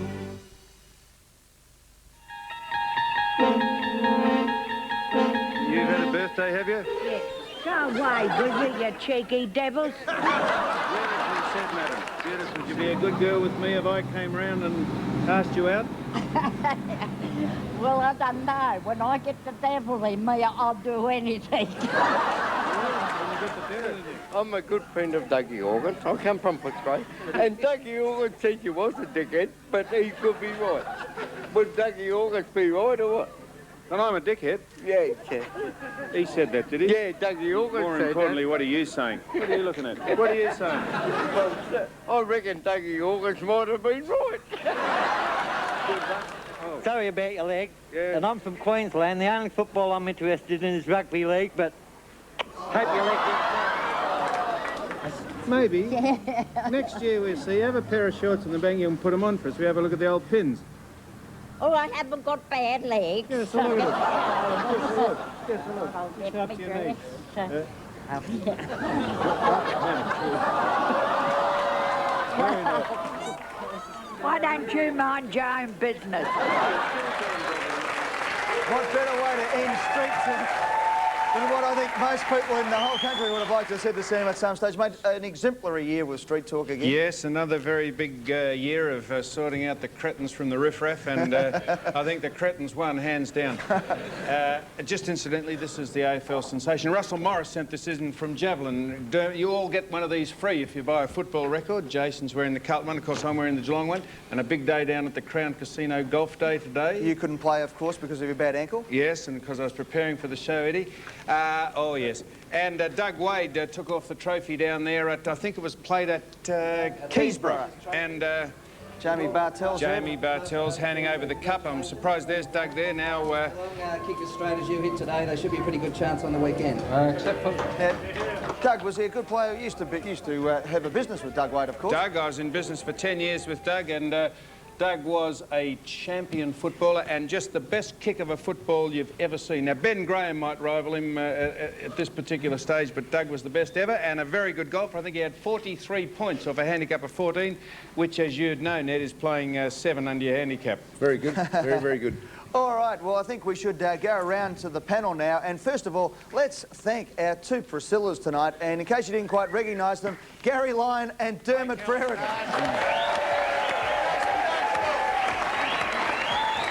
Now, Roland, we couldn't ask you much about the matchups before between Gary Ablett and Steve Silvani, but we can ask you about the matchups here. Now, what did you think of the boys as the Priscillas? I thought they were very good. The problem is, Dermot's got one boob bigger than the other and it keeps falling out. Yeah, I know. They're a bit saggy on the way down there, but Roland gave me a tip and thankfully it was only verbal, so I got through the whole segment. Now, Gary, we've seen you dressed up as Cher this year. Now, Priscilla, is there something that we need to know about? Or? I did it for you, Eddie, actually. I know I've lost all credibility as a person, but the sort of things I'm prepared to do for the Footy Show. You just wonder what his son's saying. Mummy, what's happened to Daddy? I've got a son too, Roland. Hey, Gaz, can you just turn around for a tick? Just turn around, mate. Ned was saying you've got a decent double sass. I just want to have a look at it. It's not bad, it's tucked up. Got about 3 of mine, don't worry about that. Now, Dermot, before we go, who's your tip for the grand final? Look, I'm going for Geelong with theirs. Can't really take me serious at the moment. I am better looking than some of the things Sammy's shacked up with in his time, though, so... Roland, who do you think will win the grand final? Geelong. For any reason other than maybe just like the Cats? No, well, Sam played for Geelong. I think you have to go for good Geelong. on you, Roland. Gary Lyon. I know this will carry a bit of weight, Eddie, but I'll say Carlton. A special thank you to our Rat Rap dancers, of course, but also to Tony Bartuccio and his dancers for everything tonight. Tony, we must get a tip from you. Good to see you, Tony. Eddie, definitely Carlton. Fair enough. Let's go through the dancers now. Tony Liberatore. Carlton. Peter Everett. Geelong. Jimmy Stones. I'm a pussy man, I'll go with Cats. Johnny Platten down the front. Carlton, Ed. And fantastic rapping there too, by the way. The girls. Yeah, Carlton. All right, everyone going for the Blues there. What about the band? Of course, the band, we just might make way. And a tremendous performance tonight. Let's hear it for the lead singer in Mark Zanotti. Good on you, Zanots.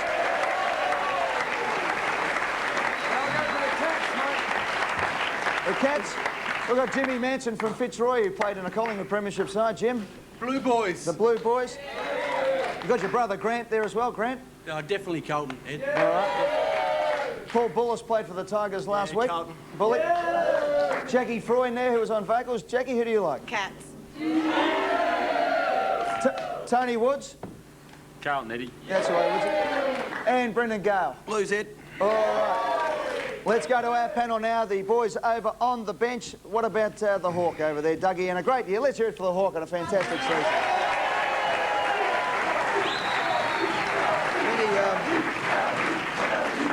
Eddie, the heart says Geelong, but the brain says Carlton.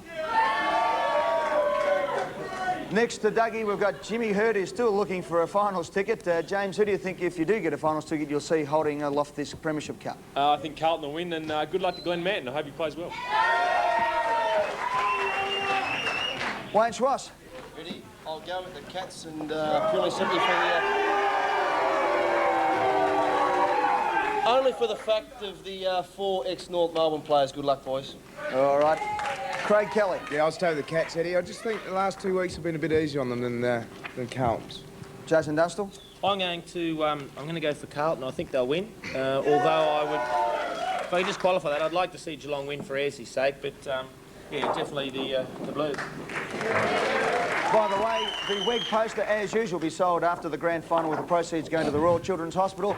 To the bar for the last time this year, and Trevor Marmalade. I think Carlton, but I do know one thing, the MCG, it's going to take plenty of spin. Fair enough. And for the final word on who's going to win the grand final, let's go to the former 300-game ruckman for the Geelong Football Club, Sammy Newman. Well, Eddie, I tipped Carlton to win the grand final after round 3 when they beat Footscray by 98 points. And if I've ever been sure of anything, Trevor, I can guarantee you that Geelong will win on Saturday. I don't like to go back on predictions. They're a little more urgent, they're a little more desperate, and if they don't win it this year, they'll never win it. All right. And I'd like to say hello to Dennis McInerney from McInerney Ford in Perth, because he gave me a drive in one of those Navara Fords, and they are sensational. Now, that'll ensure that we get the car when we go for the golf trip over there, so thank you, Dennis. Very, very good Ford dealer over there, Dennis McInerney, along with the Bang & Olufsen. Okay. Gee, I think we've just about plugged No, we've done it. Geelong to win. Trevor, before we go. Oh, I just wanted to mention I'm out at the AFL Sensation tomorrow, and of course they've got a great innovation there, the AFL theme park. It's got some great things. It's got the Collingwood roller coaster, the Hawthorn slide, and the Sam Newman zipper, which is well, it's more of a lucky dip, that one. And of course they've also got the clowns from the Footscray Outer, so that should be massive. Fair enough, Trev. And of course I'd just like to thank everybody associated with the Footy Show for this year, but particularly to the viewing public and our great crowd tonight in the audience. You've been fantastic.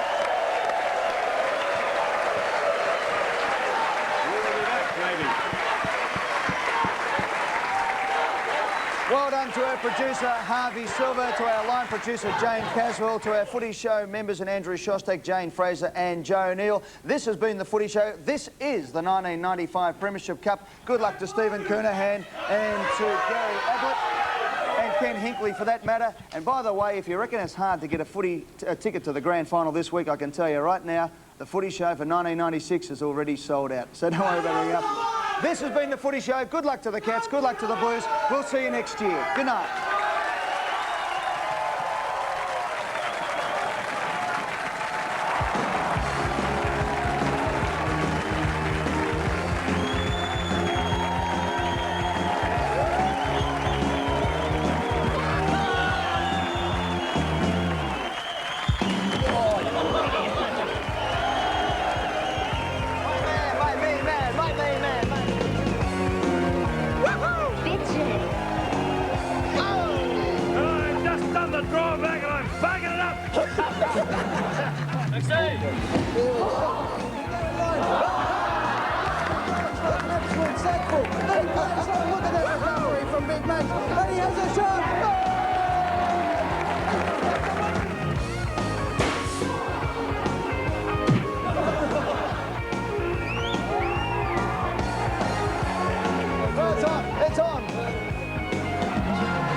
You must choose for the fortune or fame. More than a game. More than a game. It's a battle you can't lose. It's more than a game. It's a party that choose. Ignoring the pain. It's more than a game. Oh, it's more than a game. It's more than a game. For the fortune or fame. This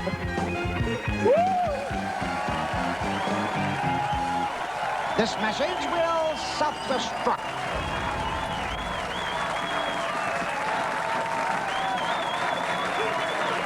On a current affair, Our one man's mission It's not just a literacy program. has enriched thousands of lives, giving kids the means to learn I was getting D's now right up in the A's and B's. and the elderly a reason to live. Quite beautiful.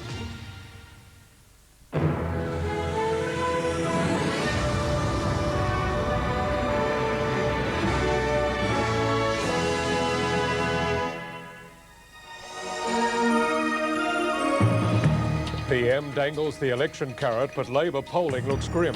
Health authorities targeted over a food poisoning outbreak, and Geelong and Carlton ready for the AFL decider.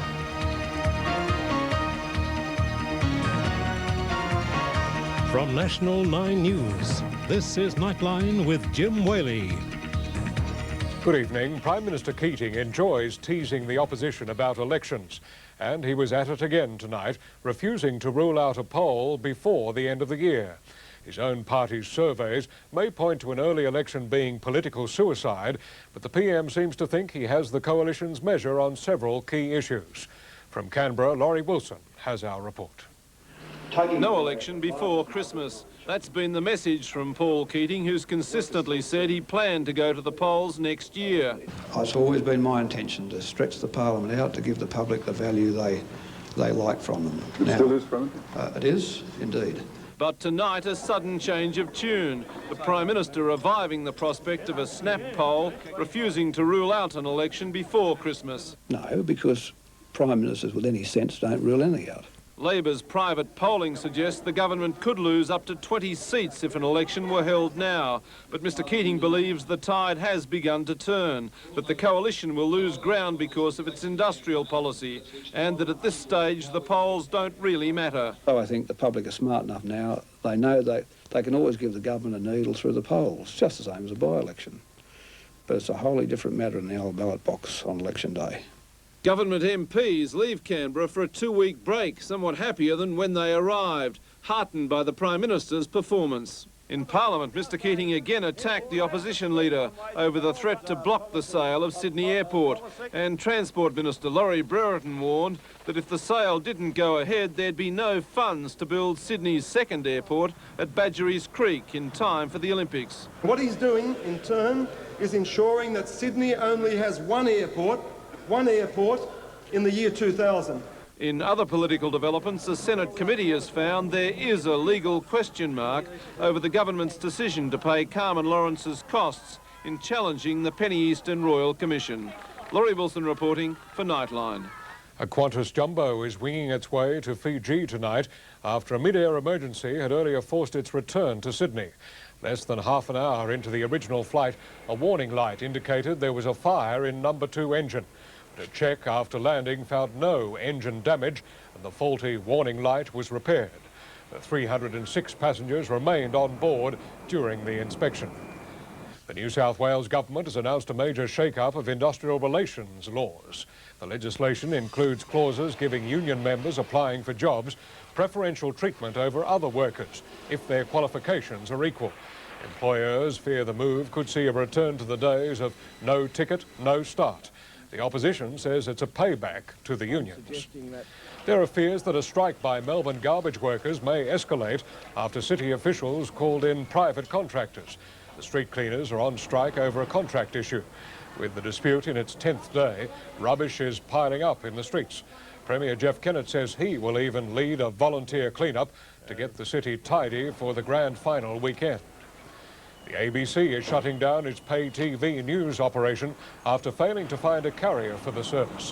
109 staff were told they no longer had jobs this afternoon when the ABC and its partners decided the service had no future. Both Foxtel and Optus Vision announced last week that their news would be provided by Channel 9 in conjunction with Britain's B-Sky B. After 2 months of evidence, South Australia's coroner has handed down his findings into the death of a 4-year-old girl who died after eating contaminated metwurst. His comments, which were scathing about the Garibaldi Small Goods Company, also found that the girl may not have died if the state's health commission had acted sooner. Nicky Robinson died in the worst food poisoning epidemic in the nation's history. 23 others survived after eating contaminated metwurst produced by Garibaldi Small Goods. Many will need ongoing treatment and some may even require kidney transplants.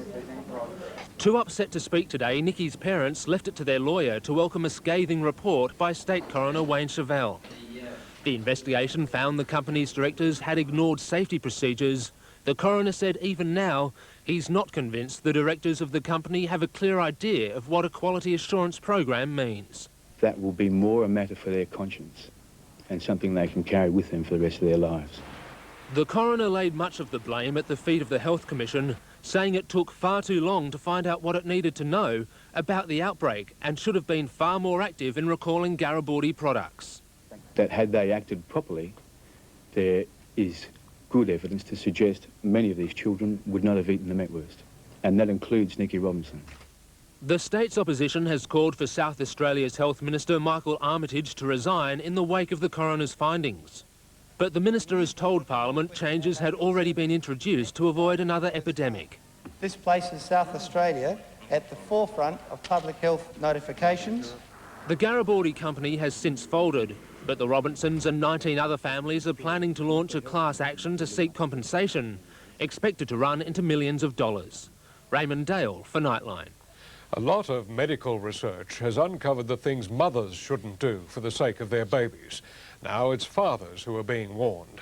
Australian research has uncovered a link between coffee and male fertility, also pointing out that more than 5 cups a day could be placing babies at risk during birth.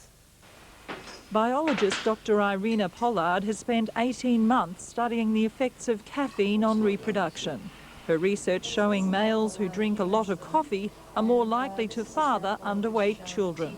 If a man smokes and drinks more than 5 cups of coffee per day, his sperm quality would be reduced. Too much caffeine causes abnormalities in the sperm, changing its shape and mobility, making it less effective. While the negative effects of caffeine on pregnant women have long been known, it's the first time the male partner has been brought into the picture. My biggest message is preconceptual care, so that both the father, the potential mother, look after their precious cargo, which is the sperm and the egg. Research shows the more coffee a man drinks, the more likely he is to affect his fertility and the development of his unborn child. Dr. Pollard's research shows a caffeine-affected fetus can lead to a sickly baby. It might be very good in moderation for oneself, but it's not good for the next generation. The effects of caffeine can be removed if it's eliminated from the male's diet 3 months before conception. Shari Armistead for Nightline. After the break, the Northern Territory's methadone row turns nasty and dangerous, and the Pope meets a former screen siren.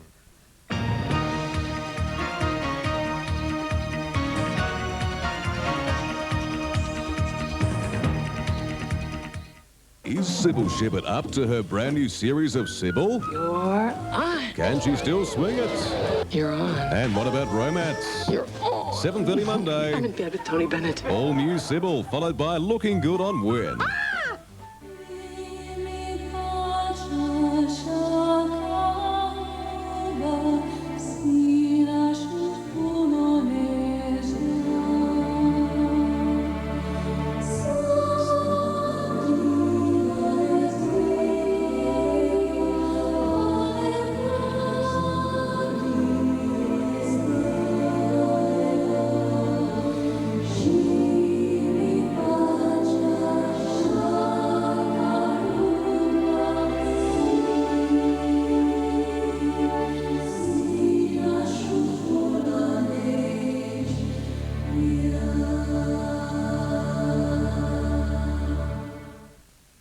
Shavings are pain, scraping and stripping your skin, leaving it raw and burning.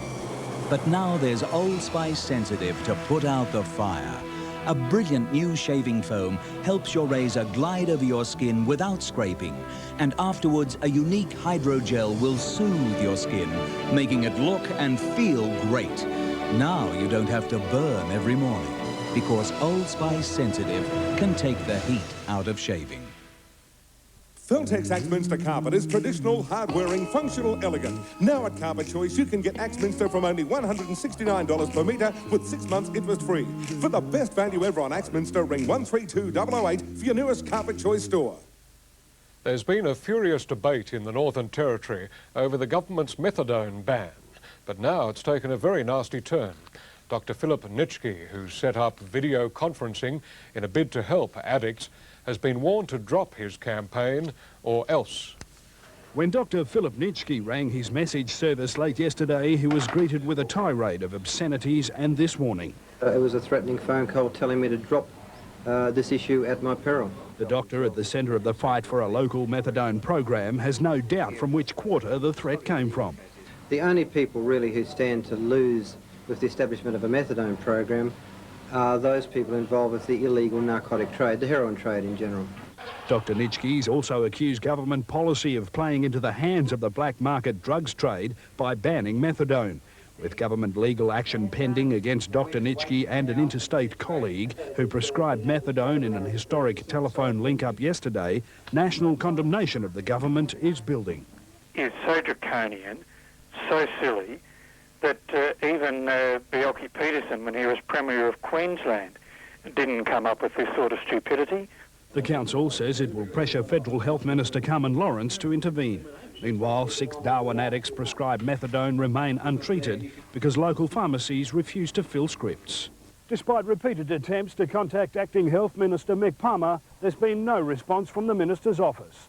Michael Park for Nightline. Some people want to be lawyers so badly that they don't have time to do the actual study it takes. In the second case of its kind in recent times, a Victorian man has been jailed for 12 months after faking a law degree and practising for several years. Bernard de Jonck had quite a reputation in legal and academic circles. He lectured RMIT students and taught police how to detect fraud. But de Jonck himself was a fraud. Obsessed with becoming a solicitor, he cut and pasted up a bogus law degree from the University of London, giving himself passes with honours for some subjects. With a fake birth certificate, he took 10 years off his age. Both documents had a similar registry stamp. The birth certificate had what appeared to be a postage stamp for effect. The 2 certificates were used to back up his admission to the Supreme Court as a solicitor and barrister. A psychiatric report stated de Jonck could be a pathological liar who would exaggerate to appear more important.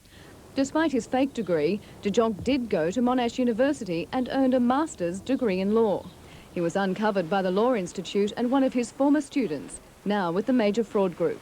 De Jonck's conviction follows the jailing of Sarah Grasso, who also faked her degree. Judge Ross said de Jonck had willfully and corruptly used the certificates to gain entry as a solicitor. It was an attack upon the integrity of the legal system. He was jailed for 12 months, 8 of which were suspended. Jane Hodgkinson for Nightline. After 2 years, the wheels of China's justice system have finally ground to a decision in the case of Australian businessman James Pung. He's been sentenced to 18 years and a big fine over corruption charges. His family now hopes China's system will speed up and quickly deport him, as they did earlier this month with Chinese-born American activist Harry Wu. Under armed escort, James Pung returned to court today, aware he was already a condemned man. Throughout his 2 years of incarceration, Mr. Pung has not behaved the way defendants are supposed to in China. He's insisted on his innocence. Today, in a case that has strained Australia's relations with China, he was convicted of embezzlement and sentenced to a total of 18 years, plus deportation, although it's not immediately clear when this will happen.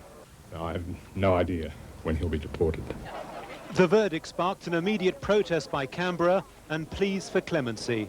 For the Australian government, the issue is not whether James Pung was innocent or guilty, but how the case was managed by the mainland authorities in the face of more than 90 protests by Canberra. We're disappointed that an Australian citizen has been found guilty of a crime in China and given a substantial sentence. And quite clearly, our feelings must go out to his family. At her home in Hong Kong tonight, Mr. Pung's wife Lena was still coming to terms with the verdict. I just feel the Australian government just let my husband down. I hope the Australian government will not forget my husband. The case has aroused international concern because of its implications for other ethnic Chinese on foreign passports who do business in China. In Shenzhen, southern China, Adrian Brown reporting for Nightline. PLO leader Yasser Arafat and Israeli Prime Minister Yitzhak Rabin have returned to the place they made history 2 years ago. They're in Washington and in a few hours are due to meet at the White House to sign the next step in the Middle East peace process. But there are fears of a last-minute hitch, that Mr. Arafat will walk out, demanding resolution of 3 sticking points: the release of Palestinian prisoners, the size of the Jericho enclave, and a date for the Israeli army pullout. Today, it was the turn of defence lawyers to start delivering their closing arguments in the O.J. Simpson murder trial, and Johnny Cochran wasn't mincing words. He came right out and, for the first time, openly accused the Los Angeles police of a conspiracy to frame the former football star. Something is wrong in this case. It just doesn't fit. If it doesn't fit, you must acquit. That's been the theme throughout Johnny Cochran's closing arguments. He told jurors that the facts of this case don't make sense and blamed it on the LAPD. You can't trust this evidence. You can't trust the messenger. You can't trust the message. Cochran told jurors that police lied about considering O.J. Simpson a suspect from the beginning of the case, that the socks found in Simpson's bedroom were planted there, and that prosecutors knew that their key witness, Detective Mark Furman, was a racist, yet looked the other way. This man cannot be trusted. He is central to the prosecution. And for them to say he's not important is untrue, and you will not fall for it. At one point, Cochran put on a knit cap and ridiculed the prosecution's theory that Simpson wore one similar the night of the murders as a disguise. He also made sure to remind jurors about the prosecution's most embarrassing moment of the trial. But you'll always remember that those gloves, when Darden asked him to try them on, didn't fit.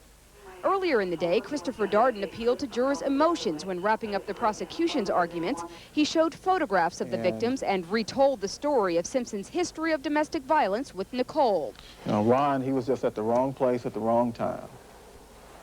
Nicole, she was in the wrong place for a long time. Darden then described the former football star as a walking time bomb, whose jealousy eventually exploded into murder. We've shown you that he would have killed, could have killed, and did kill these 2 people. He's a murderer. He was also one hell of a great football player. But he's still a murderer. There's another sex scandal in Britain, this time involving one of the country's Olympic swimming coaches. 48-year-old Paul Hickson was sentenced to 17 years jail for sexually abusing at least 13 of his pupils over a 15-year period. The court was told Hickson preyed on frightened teenage girls, even convincing the mother of one to put her on the pill because it would improve her performance. Hickson was credited with Britain's record-breaking performances at the Seoul Olympics. The judge said he was lucky he didn't get life imprisonment. Brigitte Bardot and the Vatican were once at war, but time has bridged the gulf. The former sex symbol spoke with the symbol of morality for several minutes today, smiling and kissing his hand. Bardot was leading a team of animal rights activists on a visit to Rome. She described the occasion as profound. That's a marked contrast to the Vatican's criticism of her famous role in the film And God Created Women. Drug addicts can be lectured and coaxed, but sometimes to change bad habits, they have to be shown there are better ways in life to get a buzz. A rehabilitation centre on the Gold Coast is diving deep to get their patients out of trouble. We've all got masks, fins, weight belts. They look like your average bunch of recreational divers. In fact, they're recovering drug addicts, patients in the Mirakai Therapeutic Community's rehabilitation program. And then we'll go just hang out on the bottom. The program's designed to teach addicts how to cope with life and its pitfalls without resorting to drugs. Most people that come through our program, they often say that it's fear that they're afraid of. So they challenge their fears and they try something different. The course is offered only to patients well advanced in their treatment who are prepared to take a chance. For those who do, a whole new world is there to be explored and celebrated. Those chosen make 6 dives in the company of an instructor.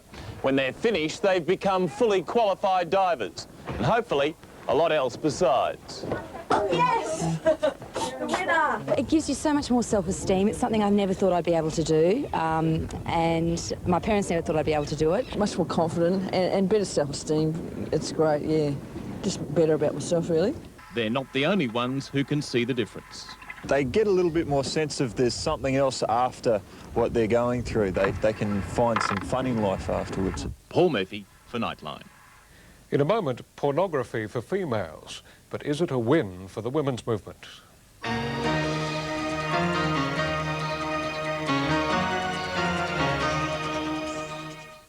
It's the comedy hit of the year. A side-splitting premiere.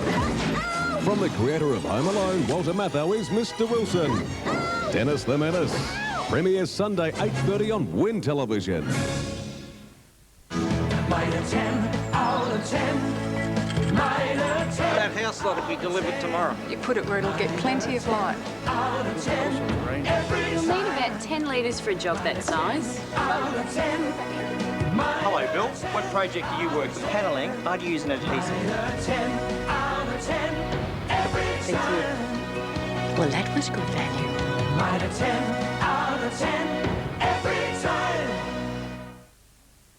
Are you sick of working like a dog to pay off your landlord's mortgage? Does the thought of your landlord growing fat on your hard-earned money make you angry? It should, because if you pay $200 a week rent over 5 years, you'll be paying $52,000 off your landlord's mortgage. That's over $50,000 that could have gone towards your own home. Feel like doing something about it? Here's your chance. The A.V. Jennings Tell Your Landlord Where to Go sale. For a limited time, A.V. Jennings have made it easier than ever before to tell your landlord exactly where to go. You don't need a full deposit. You only need $1,000 to get started. You don't need to save up forever to pay the fees. A.V. Jennings will pay them all for you, saving you up to $7,000. And you don't need to wait for interest rates to fall. They can fix your repayments for 5 years. That's right. During this sale, A.V. Jennings will do everything possible to help you tell your landlord where to go. Call now on 13 36 36 and tell your landlord exactly where to go.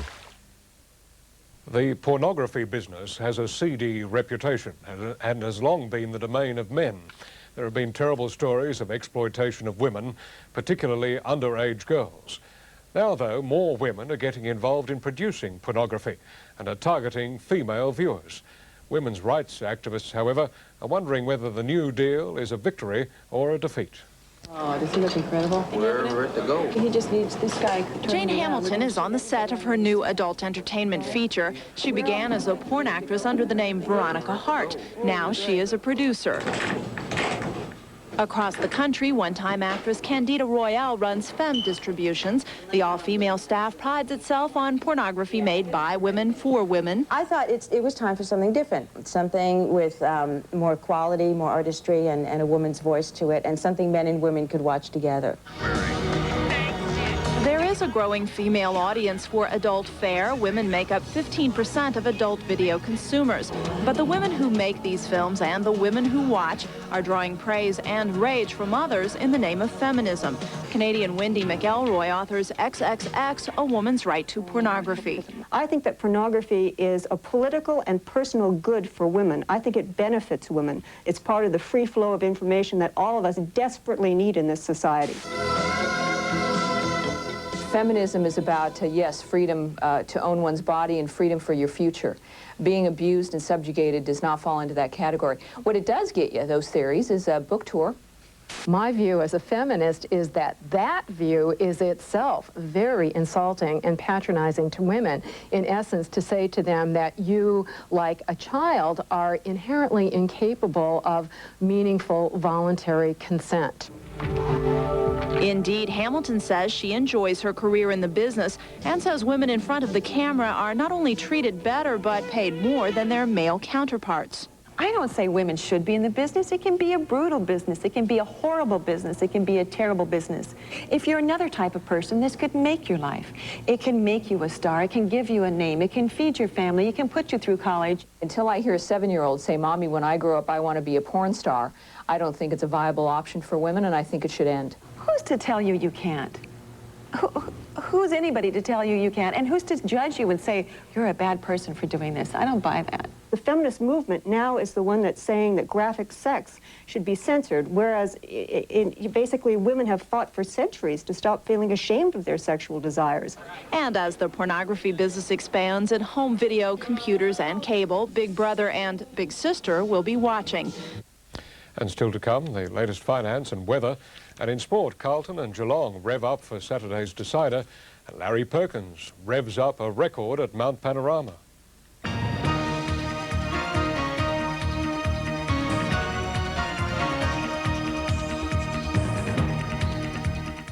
Saturday. It's new. It's live. We're as nervous as you are. It's Hey Hey. Daryl, which one's the dummy? And it'll make you swerve. That would hurt, I think. With Take That, Vince Jones and Dana Dawson on Hey Hey, live on When. This is a child alert. Each day, 35,000 children die of preventable diseases. Through Christian Children's Fund, the world's oldest sponsorship agency, you can help a child for just $1 a day. CCF guarantees 80% of your contribution is sent overseas for the delivery of services to children and communities in need. Make the difference today. Phone 1-800-249999 now. Help stop the crying. That's all a child asks. It's the AFL Grand Final. The Weekly Times and When Television are celebrating with Tui's by giving you 2 free pots on Saturday. Get your copy of the Weekly Times, look for details of participating pubs, take in your coupon on Saturday and celebrate with us. There's 2 free pots of Tui's in the Weekly Times this week, so grab your copy and join in the shout. At Chandler's, pay nothing till January 96. Panasonic 68cm TV, $13.99. 3-disc Kaiwa Hi-Fi, $100 off, $6.99. Pay nothing till January 96. Now, doesn't that make you happy? Check it out at Chandler's. In Papua New Guinea, almost 1 in 10 children will die before their 5th birthday. For just $1 a day, you can save a child through Christian Children's Fund sponsorship. Help a child today. Phone 1-800-249999 now. Sport now, and grand final fever is building in Melbourne with both teams to parade through the city tomorrow. Geelong's Grant Tanner and Carlton's Fraser Brown have both been picked to play but remain doubtful because of injuries. Mark Barlin has our report. Tag 4, move over. Tag 4, move towards the centre. High above the MCG's much-studied turf, Kerry Hayes was putting her 1,000-strong team through its set pieces with as much vigour as any footy coach. On the day, they're beside themselves. On the day, of course, it just all happens like 30 seconds. Tina Arena warmed up for the biggest audience of her life. Waltzing Matilda, waltzing Matilda, you come waltzing Matilda. Out in the middle, footballer comes skydiver Robert Dippier Domenico found concern about the rock-hard centre square is justified. Now I know why the Pope kisses the airport ground every time he lands. The grand final isn't just 4 quarters of entertainment, it holds the city of Melbourne enthralled for a week. Every kick, every hand pass in training, subject to the closest scrutiny. At Cardinia Park, 10,000 faithful turned out to watch Geelong's final training run. After missing last weekend's preliminary final with a hamstring injury, Grant Tanner looks set to play. All the Cats hoping they can finally celebrate after a grand final appearance. Look, I think it's terrific to have that support down here on the last training night, and all adds to the atmosphere and the hype, so to speak. But we know what we're about and we know what we have to do on Saturday. At Optus Oval, Carlton fans had their eyes out for struggling speedster Fraser Brown. He trained for half an hour before returning to the sheds. A final decision on his injured ankle won't be made until tomorrow morning. Good out, Fraser. Having lost just 2 games all season, Carlton remain favourites, but no one's taking the cup for granted. We just know that we've got to get out there and play good footy, You know, we know Geelong are going to be tough to beat, so we've just got to make sure we play well. Mark Barland for Nightline. Brisbane Bronco Rugby League chiefs are anxious to collar their wayward fullback Julian O'Neill for a chat about his troubled dog trip to Britain. But it could be a month before he comes home. It was a regular board meeting with O'Neill's irregular antics added to the agenda. Well, if I was Julian, I wouldn't get out of bed at the moment. He seems to have a lot of bad luck. It's been a bit unfortunate in the circumstances, and he's got a lot of growing up to do. Wayne Bennett has saved O'Neill's hide before. He might be prepared to do it again. Oh, probably I would be. The club's patience is clearly tested. O'Neill's remaining 2 years in doubt.